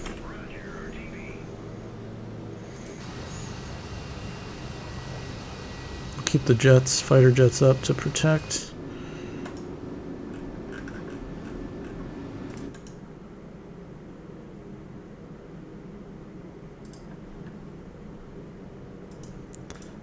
Yeah, okay. This is gonna go pretty long because we're gonna have to recover those P3s and then recover them. We'll recover another one after they drop his bombs. These guys got 4 harpoons. We'll pull them up this way to launch on the cash-in over here. And I'm guessing that this is some other bad guy. Maybe these two are associated with him, I think. In fact, let's get Hooter up that way.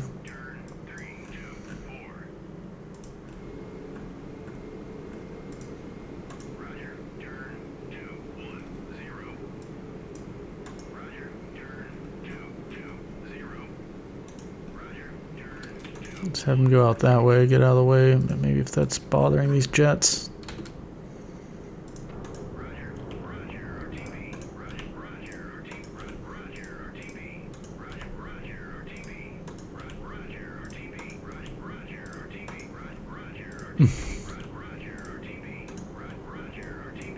Yeah, I'm not sure why they don't want to land and they're just kind of in their holding pattern.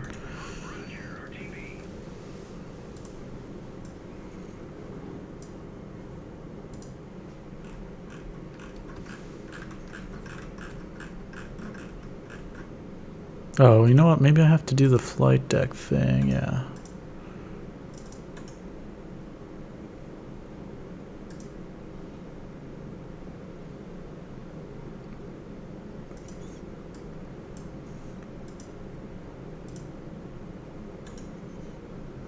It's gonna do it for all, but I'm wondering if, yeah,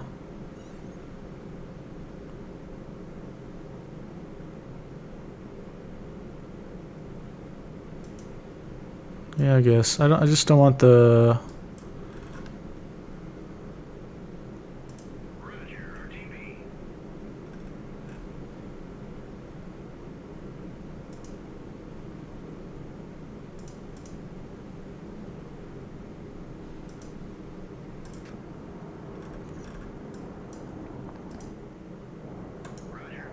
Yeah, I was like, I want Hooter to stay out here to take a look at what's going on up this way.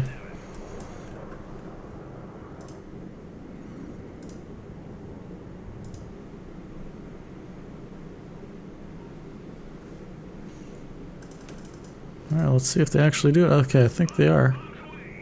Bombs away. Oh. Scared me. I was like, who's doing what? Forgot we've got our P3, our B3 is what we should call it. Oh, that was a shitty run.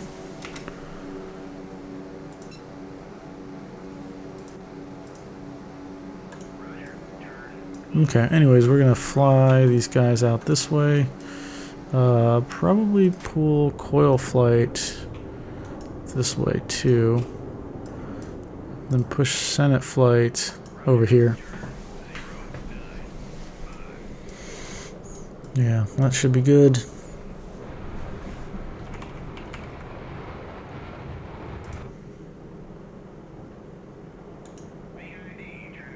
Actually, don't do that. Stay very high.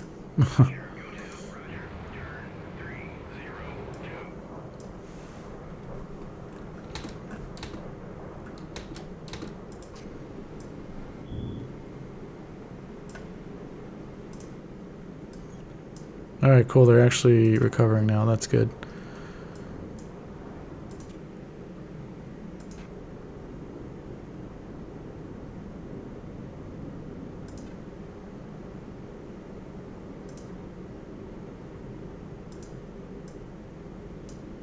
Cool. Alright, let's see if we can just fly by them.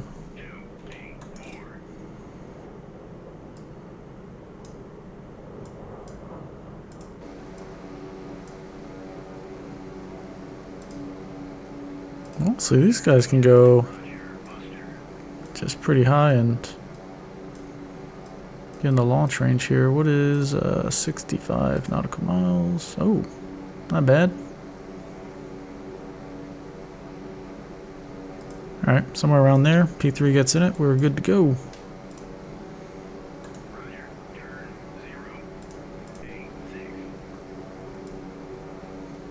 086. The B3 bomber. Here we go.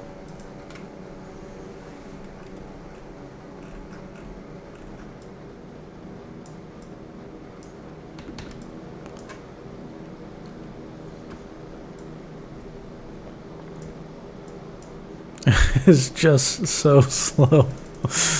Oh gosh. Okay, is this better?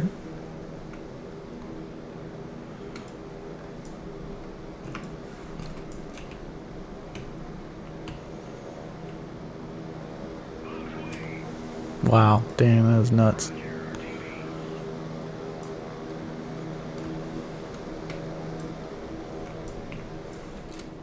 There it goes. Ah, that was a miss. Freaking A. Okay, well.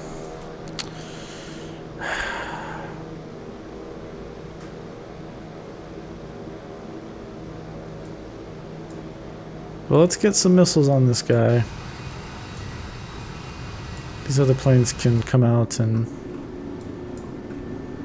Who do we got up here? I think we've got a F-15. Yeah. Alright, air-to-air long range. If we can launch him, have him take over where Senate flight's at, these guys can RTB.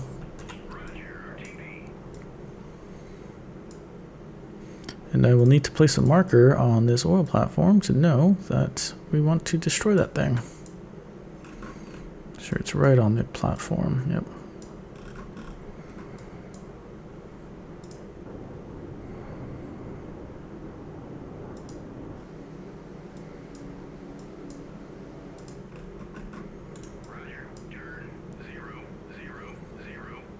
We're not going to be able to see anything high altitude because of the weather.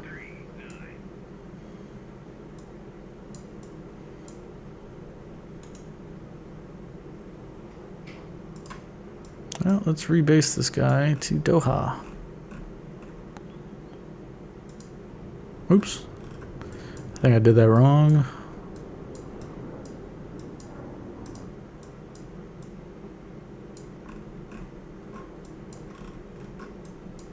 Actually, I just keep him up over here because I just want him to watch the oil platform.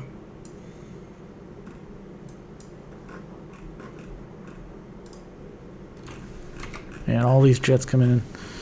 Yeah, so when I was listening to the jets and stuff take off and land, we were kind of like this, but we're on the port side here. But we were about that close. Sometimes we'd have to do plane. I don't know if they call it plane guard. It was kind of like you would be available for plane guard, but it was more like you were a certain distance back this way along the landing line, and then you had a light on, so you can kind of help the pilot judge the lineup, I guess. It was very specific about the spot that it had to be in.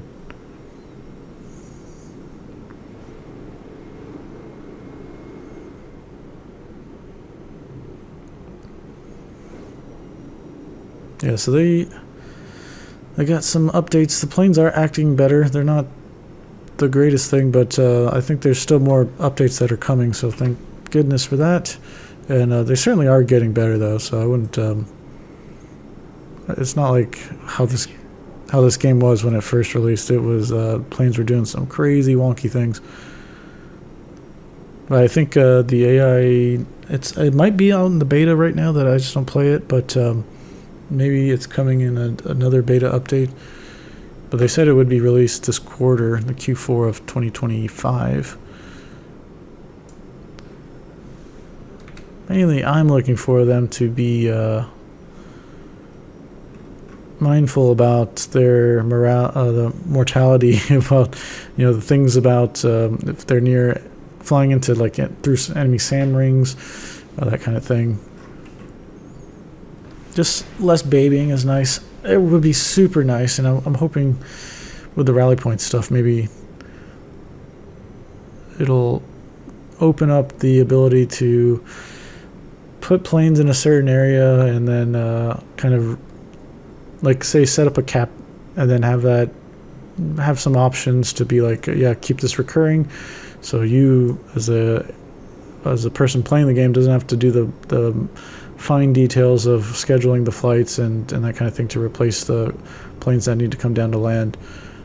That would just take away a huge burden, basically.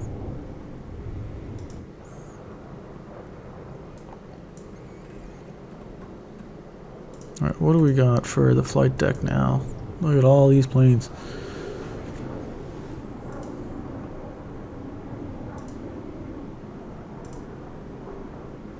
Oh yeah, you can also see here, I think this tells you 16 harpoons left. So yeah, let's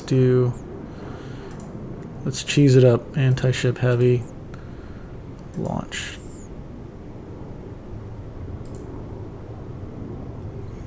So 8 harpoons going up this way. Take out the cash and whatever the heck's over there. Oh, we'll also need we'll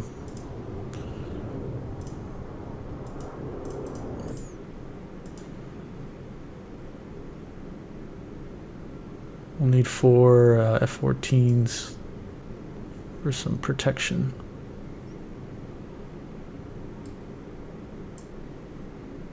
Okay, they can deal with that, and then we can just time compress.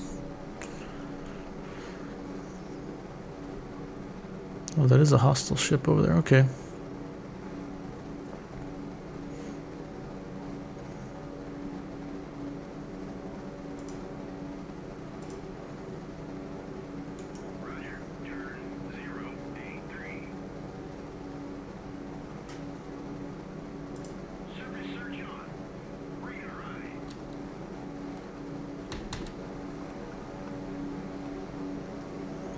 Alright, let's fire a harpoon at Cashin and we'll see what happens.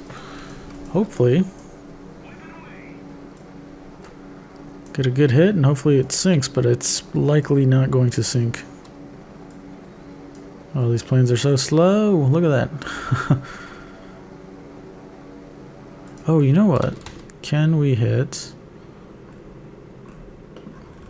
with the Texas? Can we use our harpoon or our Tomahawk line attack missile? Let's hit this rapier sight. Just guess it's over there.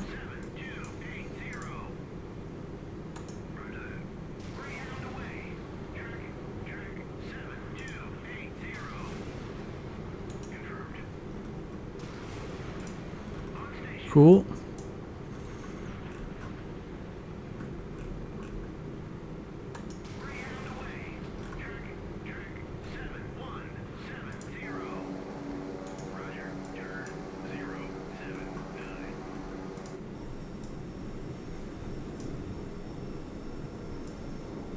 Sweet.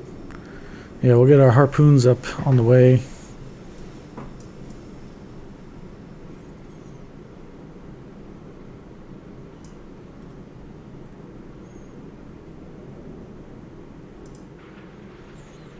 Yeah, this is a very long scenario, my goodness.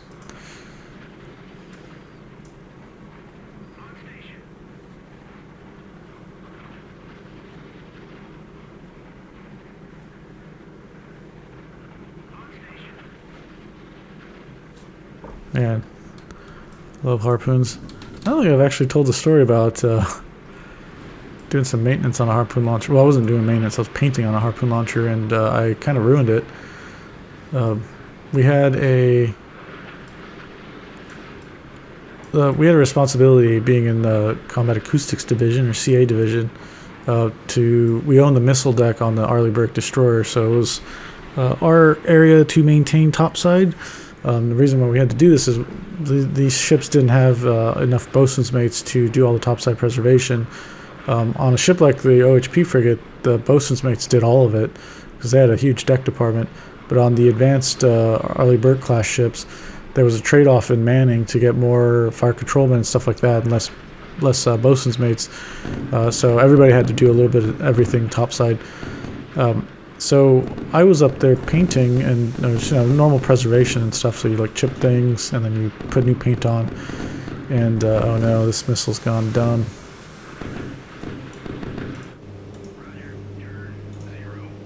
Alright, we're gonna have to salvo 2 on this guy's ass. So yeah, oh man. So anyways, I'm out there, and I'm just kind of like by myself, and the weapons officer comes out there, and he's like, "Hey, are you gonna paint the launcher?" And I was actually just painting like the base of it, which was like part of the steel structure that attaches to the Mark 141 launcher, part of our deck, and not the actual like launcher thing. And I told him, I was like, "No, we're not supposed to paint the launchers." And he's like, "Well, why not?" And it's because it's covered in this like special material that you have to use special paint for. And I explained that to him, and I told him like paint that I have is not that special paint, right? And he's like, "Well, no, I want you to paint it." I was like, "Sir, I know you want me to paint it, but I don't have the paint, so I can go ask for the paint, the special paint, and I can do that, but I can't use this paint because it's going to ruin this stuff." And I think he thought that I was like BSing him, and which that bothered me because I never BS that guy because he's a department head and I was in charge of sonar at that point. So I was like, you should have a good working relationship, And he proceeds to tell me to paint the launcher as it's like some sort of struggle of will or something.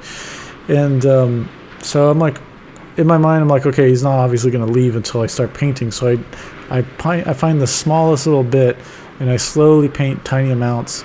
And I'm hoping that he's just seeing me apply paint to this stupid thing makes him go away. And I think he knew what I was doing, because then he hung around, and he had turned around the corner to go up forward and came back, and then he saw that I wasn't doing it anymore. And he's like, I want to see you paint the whole thing. And so I painted a whole segment, and I like ruined a big chunk of it. And after that, he was satisfied, and he left, and he was gone. And so immediately after that, I had gone down to the guys that were in charge of that stuff, because it is like an item that you can't just like reapply new stuff to it. So I told him, I was like, "Hey, I'm really sorry, but Weps like made me paint this thing, and I had to paint it, and I painted as small of a spot as I could to not ruin so much of it, but I did do that." And they weren't pissed at me; they were just pissed at the weapons officer, who should know about this stuff, didn't know about this stuff, or didn't even wasn't even listening to me. And so they got their department head involved, which is combat systems officer. And Weps kind of, at least when I was on the destroyer, Weps is kind of underneath the combat systems officer. So she went and bitched him out hard, I think. I never heard about it. But yeah, it was just like, dude, oh, this is crazy.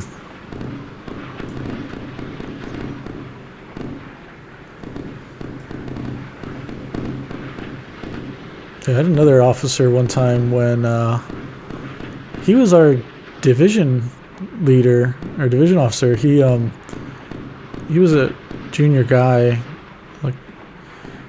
and we were doing an ASW exercise, and those guys back then, I don't know how it is now, but sweet, two good hits. Thank you. This guy should be sinking soon. Yeah, we were doing an exercise off of Hawaii, and it was one of those ones where like they were observing what. We'll wait for this to sink, and then we'll fire another harpoon.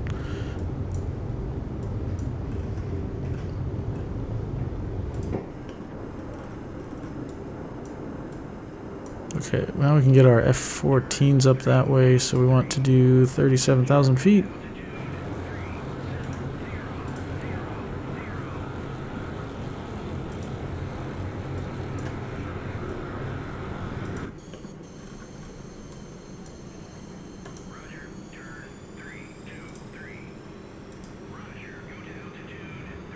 Sweet, so they'll go up that way. All the other flights are recovering. Rook is the final one to land. Actually, how much fuel do they have? 90% fuel. Okay, let's actually take them with us. I can't do it anymore, unfortunately. Darn, too bad. Yeah, so we were doing an exercise, and we had people observing us. I think it was like one of those graded things. Like before you go on deployment, you gotta get signed off that you can like train yourself, and part of that is doing a whole operation.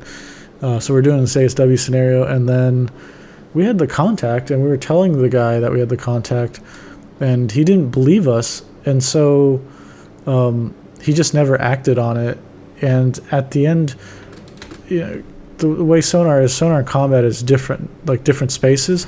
So that guy's in there. He has his own like set of people inspecting him and watching what he's doing, and there's another set of guys that is watching what we're doing in sonar control, and they're of the people that like they are sonar techs as well. It's just their short command is to go out to the ships and inspect people doing these things. So they know the job, and obviously because they're the ones inspecting your ability to perform it. So the guys in sonar control with us, they were like empathetic. They were like, "What the frick is going on?" Like because they could see we clearly had the contact. And so at the end of the exercise, we debrief, and you know, they say their bits, we say what our bits are. Usually it's kind of funny. You know, you always want to say something in one of these debriefs. So the joke is that we always say, we say something like good comms, or we can have better comms next time. So it's like a default one to say.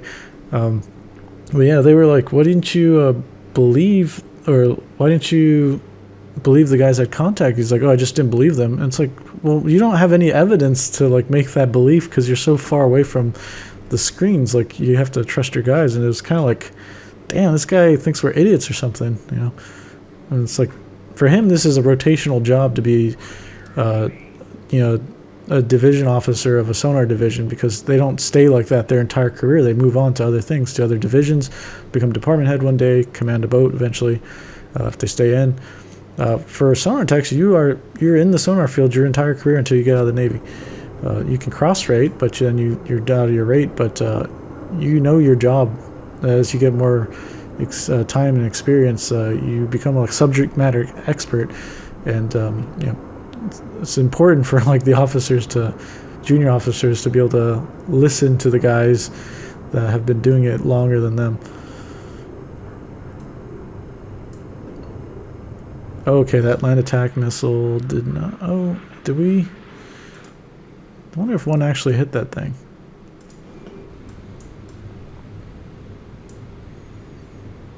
Oh, I should be able to fire. Oh, we're just out of harpoon range, darn. I'm just gonna salvo 4 at these guys and see if we hit.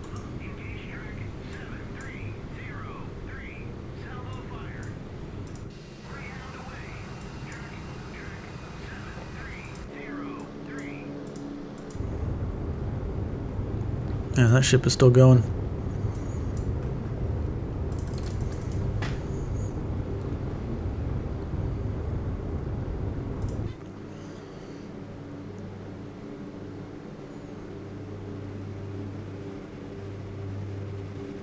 I've had some people ask what it's like when you're like a junior sailor coming to the ship, and it really depends. Like, if you're a new person, basically we call you a booter. Booter just means like you came from boot camp, but not necessarily just from boot camp. Like, you had gone to schooling first maybe, and then you've come to the ship. But we always considered people a booter until they actually went on their first deployment. So even if you got to the ship and you were there for like a year, it didn't mean shit because you didn't do a deployment yet. So that's how that's on the ships that's how it was. But when you first come to the ship, you know, obviously it depends on your personality. You know, if you're willing to put yourself out there and you're not afraid of anything, but it is kind of like you don't know what you don't know, right? So it's kind of scary in that regard. And I remember when I got to the destroyer, I was like, I knew a little bit about, you know, the Navy because my dad did a full career in the Navy on submarines. And so I knew, like, just keep your mouth shut and just listen, and that's it. All right, let's...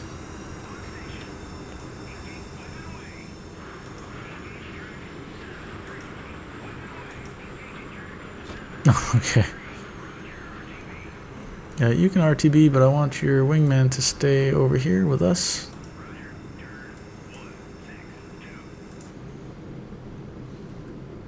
Yeah, so I knew how it was, and I remember going to the ship, and actually they had flown me. The school for all the sonar stuff for us was in San Diego, and I had spent I think a year learning my job because I was a towed array technician. So I had that school was really long, and so by the time it was time to meet the ship, they're like, "Oh, the ship's out in Hawaii." So I go out there. But the ship was actually on deployment, and they were up in like Alaska or something doing BMD defense stuff. We were up there a couple months, and so I had sat in Hawaii. When you don't have anywhere to go, they have this thing called a transient personnel unit. So you check in there, and then they figure out where your ship is, and they'll send you to your ship if that's what the Navy wants to do. If not, then you just sit around and you kind of do what we call bitch work. Like you're the one cleaning the base. Doing working parties for the base and that kind of thing, just being useful until they figure out where you're at. And I remember being in that TPU, I thought it was nuts because there was this guy who was he had no rank basically. He was a seaman recruit, but you could tell he's much older, and he was in the Navy. He was like in his 30s, and he didn't say much, and he just like did his work, and that was it. And later on, we found out, he told us the story of him. He basically got busted selling drugs or something on base. Like he had a whole racket going, I think. And he had spent time in the brig and stuff and did time for that. And it was basically, obviously he had no rank. He just stripped him of his rank. And then they sent, once he did his time, he was being released into the civilian world. So that's why he was there just waiting to get processed out. So we were like, holy cow. But anyways, we were there for like a month. Sweet. No way, this ship is still alive. Freaking A. Yeah, so he was there for like a month, or I was there waiting for a month, and they sent me back to San Diego to meet the ship that was going down the coastline to San Diego. So I get to the ship finally in San Diego, and then they still have like another month left on their deployment. So we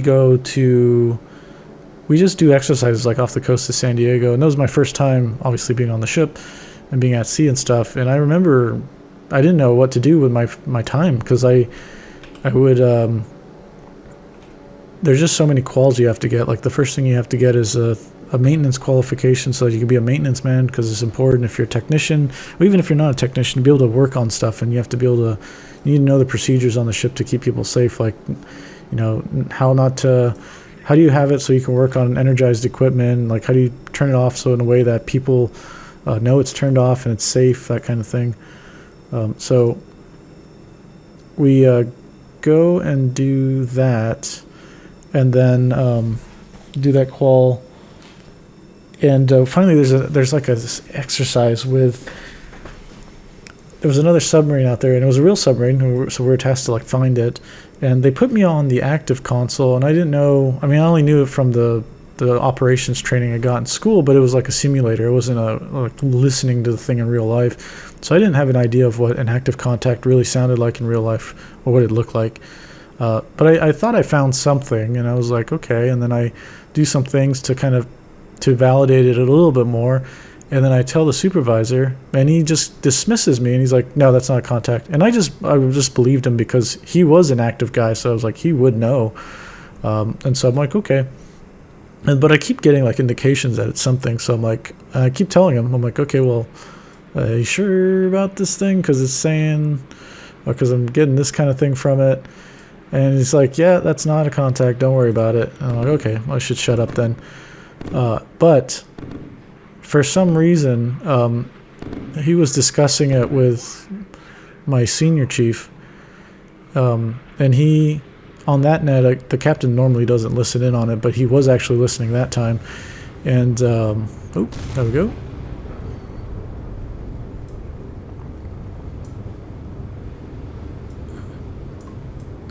Okay, now we just gotta get some freaking aircraft to bomb that stupid oil rig. Let's get the flight deck. That's what we want. And we'll do air to air. We want some... Ooh, some paveways. Okay. 2 planes. Launch them. Strike. What is strike? Is that only... That's 8 bombs. So let's do heavy. 1, launch those guys.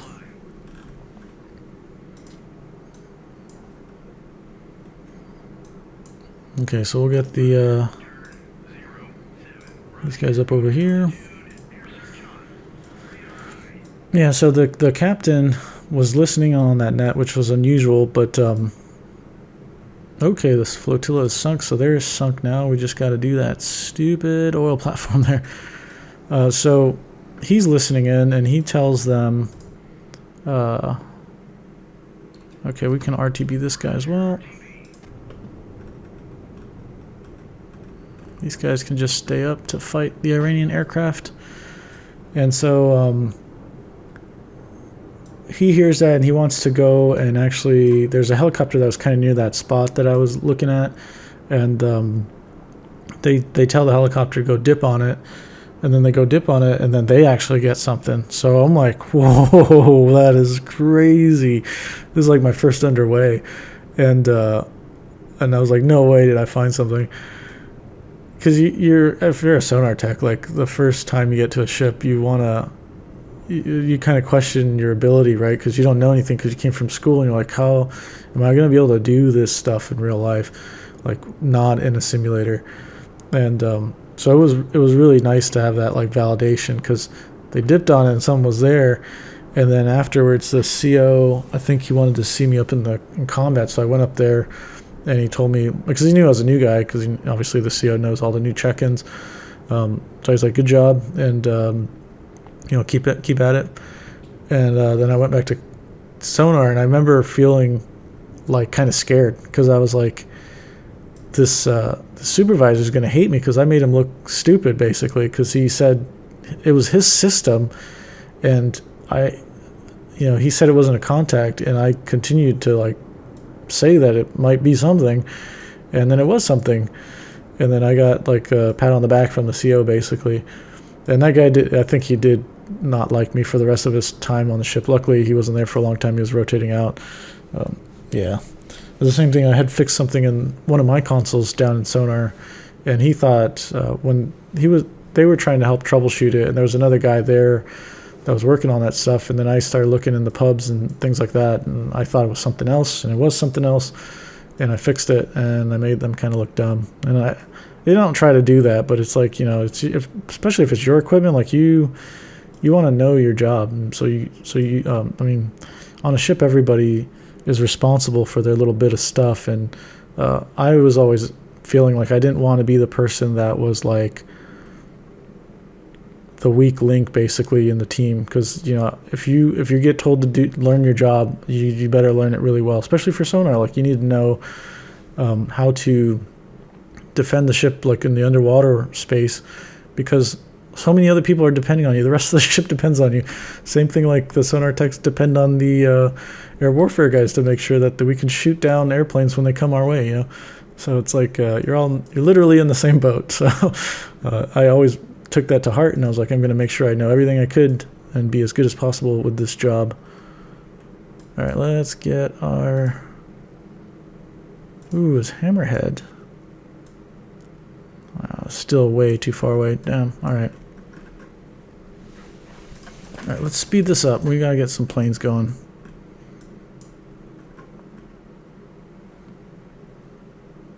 Okay, those guys launched.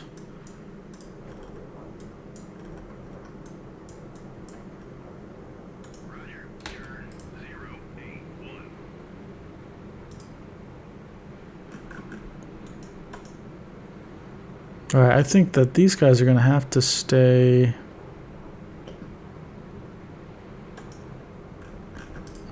Sorry, let me zoom in so you guys can actually see stuff here. Formation, orders.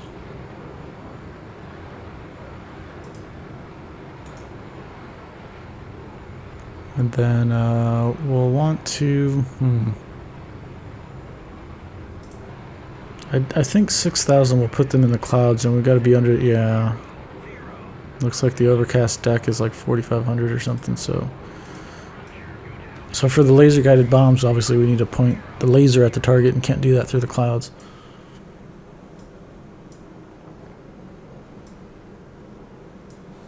Yeah, and then also when you go to the ship and you're kind of new, there is this thing called cranking that you have to do, and you just can't get away from it.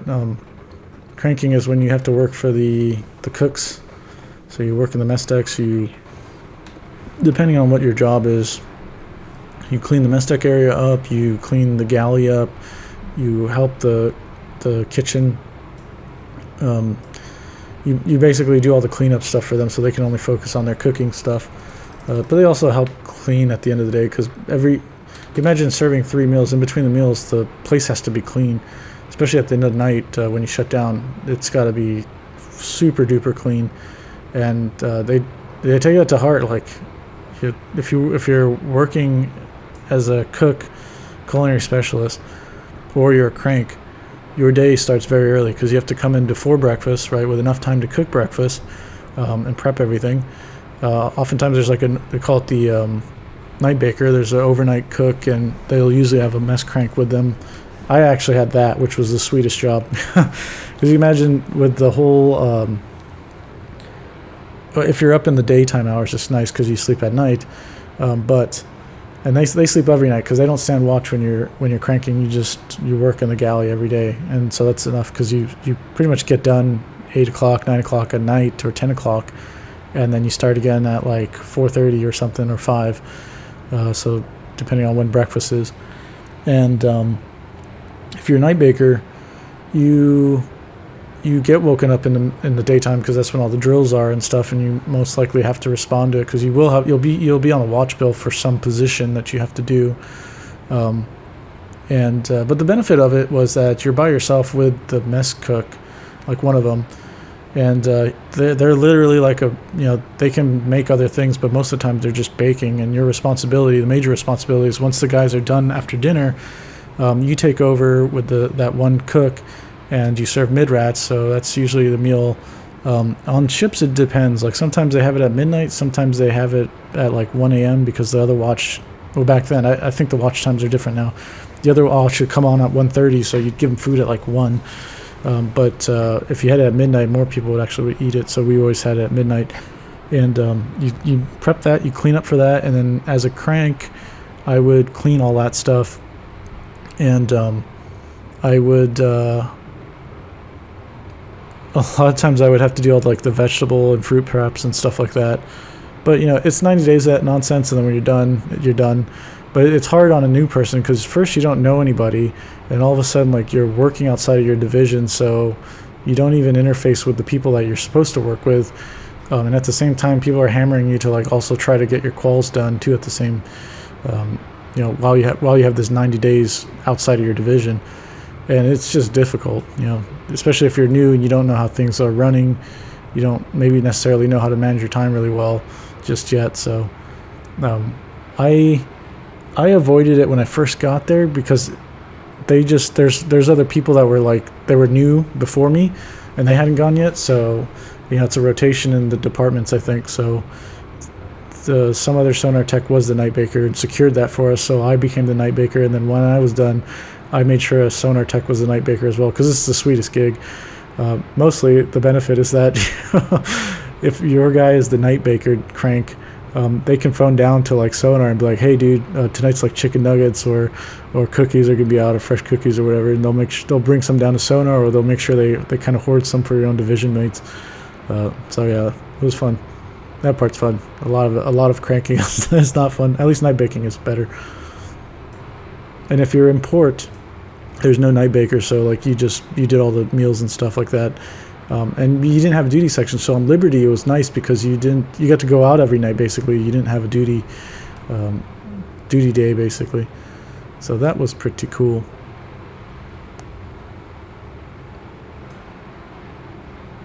All right, let's tell these guys we want them to. I wonder if they'll just do it. All right.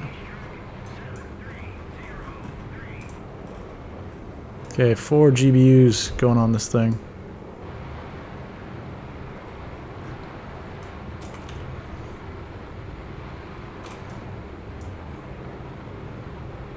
Yeah, the major quals you need when you're new is like your maintenance man qual, and then you need your damage control. That's the big one. If on my ships, like if you didn't get damage control qualified, you were not eligible to go to the barracks yet, so you just lived on the ship. So if you're new, like your living space is your coffin rack and your little locker that you get on the side, and that's it.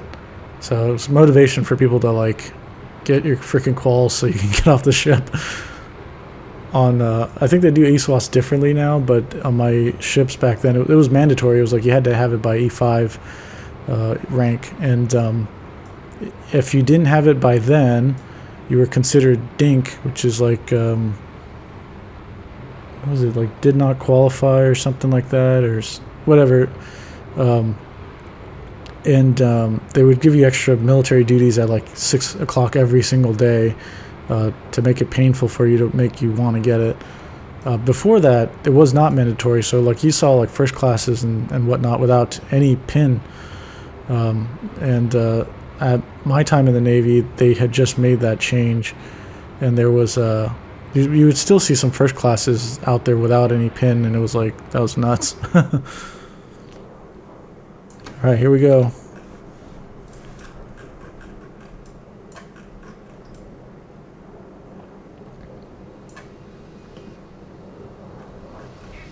Ooh, nice. Is that guy still up? He is still up.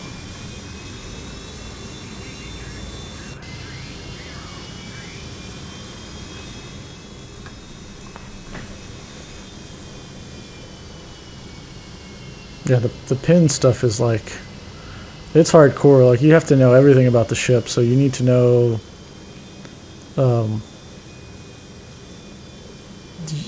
I just remember the ones that they would ask in engineering basically to try and trip up the people in combat systems was like, you are an air molecule outside of the ship, and then walk me through the entire system of how that becomes an electron in your outlet, or electricity in your outlet in your berthing. So you needed to know how it went through the louvers, the intake louvers, how it went down into the gas turbine module, how it went through the different stages of the gas turbine module, and then there's kind of a split there where it goes gas turbine generators, and then how that came back out as exhaust after it became went through the generators.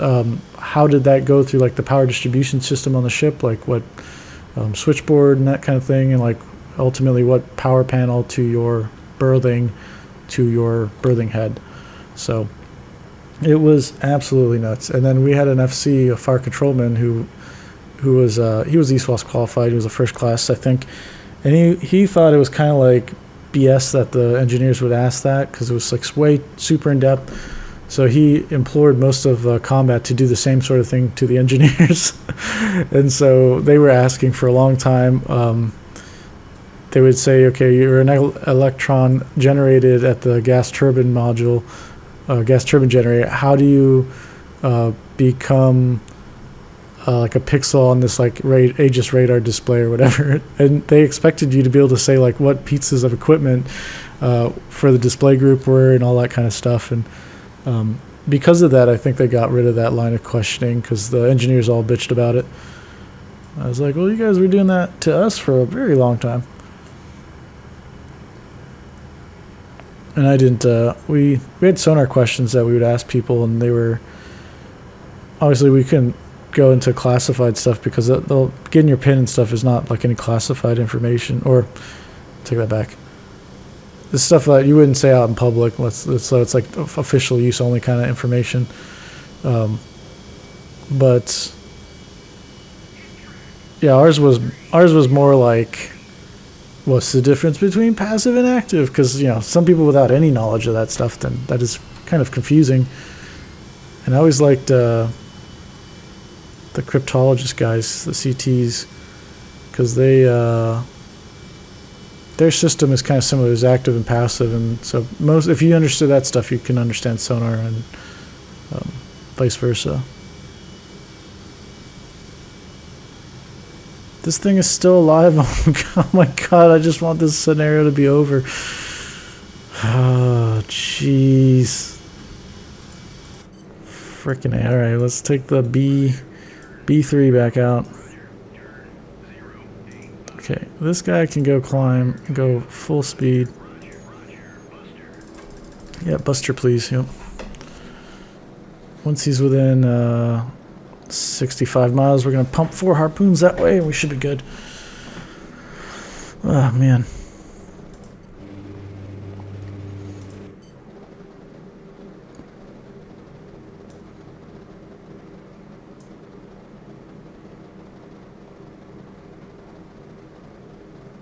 Trying to think if there was any...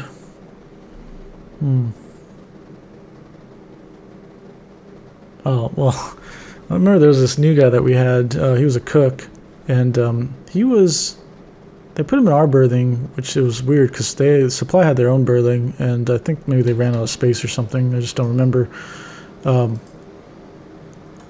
But he was new to the ship, and I remember I was in my rack sleeping, and I don't remember why, because I think it was the daytime, so maybe it was like a Sunday and I had the day off or something, but I was still kind of awake, just laying in my rack. And actually, I think I was trying to take my nooner. So like for lunch, I would try to eat as fast as possible, and I would run down to my rack after I ate, and then get out of my clothes and just lay in my rack for like the 15 minutes I had left. And it was enough to like nap, like fall asleep and then wake up, but it was incredibly refreshing. So I did it when I could, and we were just getting underway. So like we got done with sea and anchor duty, and we had lunch, and so I was doing that. And this cook, I think it was his first underway because he was new to the ship, and his rack was across from mine, but the top rack, I had the bottom rack across from him. So he was kind of lucky to have a top rack as a new guy. And anyways, I'm laying my rack, and then I hear him like kind of get over to his rack pretty quickly, and then open his rack and fiddle around with stuff. And then I hear him say, "Oh shit!" And then I hear this like nasty vomit liquid noise falling like near me, like on the ground, right? So I'm like, what the fuck? And you know what that noise is, and then you're like, okay, yep, there's the smell. Now you smell the smell, and it's like disgusting vomit smell. And so then he just like climbs into his rack, and then he lays down. And so like I'm kind of listening to all this stuff. I'm like, what the fuck? And I peek my head out of the rack. I'm like, hey dude, you're gonna clean that up or what? He's like, oh, I don't feel well. It's like, okay, well, like, who else do you want your mom to do it for you, or what's going on? And he's like, can somebody else do it for me? I was like, no, like you did that, like you clean it up.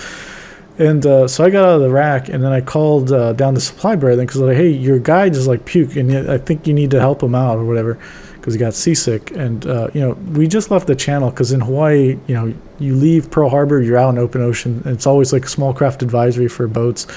For big ships, you kind of just you pitch and roll and stuff as you would as you're out to sea. So okay, nice. So we they send a guy up, and then obviously they don't want to clean it too, so they make the guy, they like tell him to go get a bag. This is where the paper towels are. Wipe this up, spray it down, put it in a bag, tie the bag up, throw it in the big garbage bag, and they go and do that stuff. And yeah, that guy, he had a hard time. I think after that we got him moved out of our berthing because we're like, there's no way that we're gonna babysit this dude. Like he needs help. So there was another time I was on the destroyer in Hawaii, and we had we were getting a new cook like that weekend, and I was on duty, and they were like, the cook's gonna come at nighttime, and so I had to night watch, and it's like 11:30 at night or something, and there was a destroyer parked behind us from like that wasn't stationed in Hawaii. It was like from somewhere else, like port visit. And so this new guy comes on board, and I hadn't recognized his face or anything. So this guy comes on board. Obviously, we don't know him, and if you know all the crew, then you're like, well, who are you? And then he's like, oh, I'm the new cook. And we're like, oh, okay, cool. Like, you know where your berthing's at? And he's like, yeah, I got it. And so he's like, okay. And he goes down there, and then so we're like, oh, cool. I guess that guy's already checked in because he was just in like Liberty clothes. He didn't have like a bag or anything. And so we just talk about other things. And like 5 minutes later, the guy comes back and he's like, I'm on the wrong ship. And we're like, what? And apparently he was also a new cook on the ship behind us, and he was so new that he just didn't realize there was 2 different ships there, and he didn't pay attention to the hull numbers or anything. So we all had a good laugh, and then I was like, okay. I think he got down to this berthing, and like somebody was in the rack, and he's like, what the fuck is this? And then he realized like he doesn't know anybody there. Yeah, it was funny. All right, enemy oil rigs will be a part of the reef now. Solid work, Commander. Sunk all the major vessels in the IRIS arsenal and inflicted lasting damage to the Republic's oil economy. Victory is ours. Sweet. All right. We won, right? There we go. Oh, that was a flash. Let me fix that. Let's go. There we go. Quit. All right, what did we do here? We got, dang, 19 F-14s destroyed, 9 F-4Ds, 3 F-4Es. Wow. That is nuts.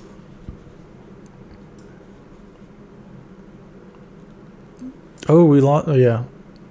We lost 2 F-4s. Okay. I remember that one got shot down. I don't know what the other one did. And then, of course, the 1A7 from the AIM-54, I think it was, from some of the F-14s that were coming at us. All right, not bad. Fortunately, we didn't rescue this guy. No one ejected. We did rescue one crew, but not the other one, because I just didn't know that someone else got shot down. Maybe I did. This video was pretty long, so I don't remember everything. What do we got here? Yeah, that was pretty cool. So this was Operation Gulf Thunder. I think the name was from the storm that had come in, so that's pretty cool. I like that the weather actually changed throughout the scenario. And it was pretty cool that we got... it was cool, like how there was that selection thing on the map. So if you sailed the ship into a certain spot, then you can get whatever you wanted, like either get B-52s or those ships that we ordered. And there was something else there, I can't quite remember, but I think that was a cool touch to allow the user to kind of interact with the, say, HQ and be like, hey, give us some more shit, please. That was fun. Not air like missions involving carriers like take forever, and then that's usually what I'm not a fan of them. So something like this, I think, would be. I can understand why it's such a large mission with 3 flotillas, because if we just went after one in one little tiny mission, that would be a walk in the park. Because I mean, this was still a walk in the park, but even more so because you could just spam harpoons and you're done, and that's the mission success. At least now with the linear campaign, if you were to break it up that way, you can do something like this and keep the ammo counts persistent. So the carrier theoretically would have less harpoons as you did each little chunk of it. So you'd have to think about ways to sink ships without that. Anyways, this has been a very long mission. I hope you enjoyed it. Yeah, try to sprinkle in sea stories, but I think it also makes the bits go along because I forget to time compress. Sometimes I will do that and kind of get sucked into telling a story, and I'll miss some things that makes the scenario go longer because I didn't do something correctly in the right order. Anyways, if you have any questions or comments, leave them down below, and I hope to see you on the next one. See you. Bye.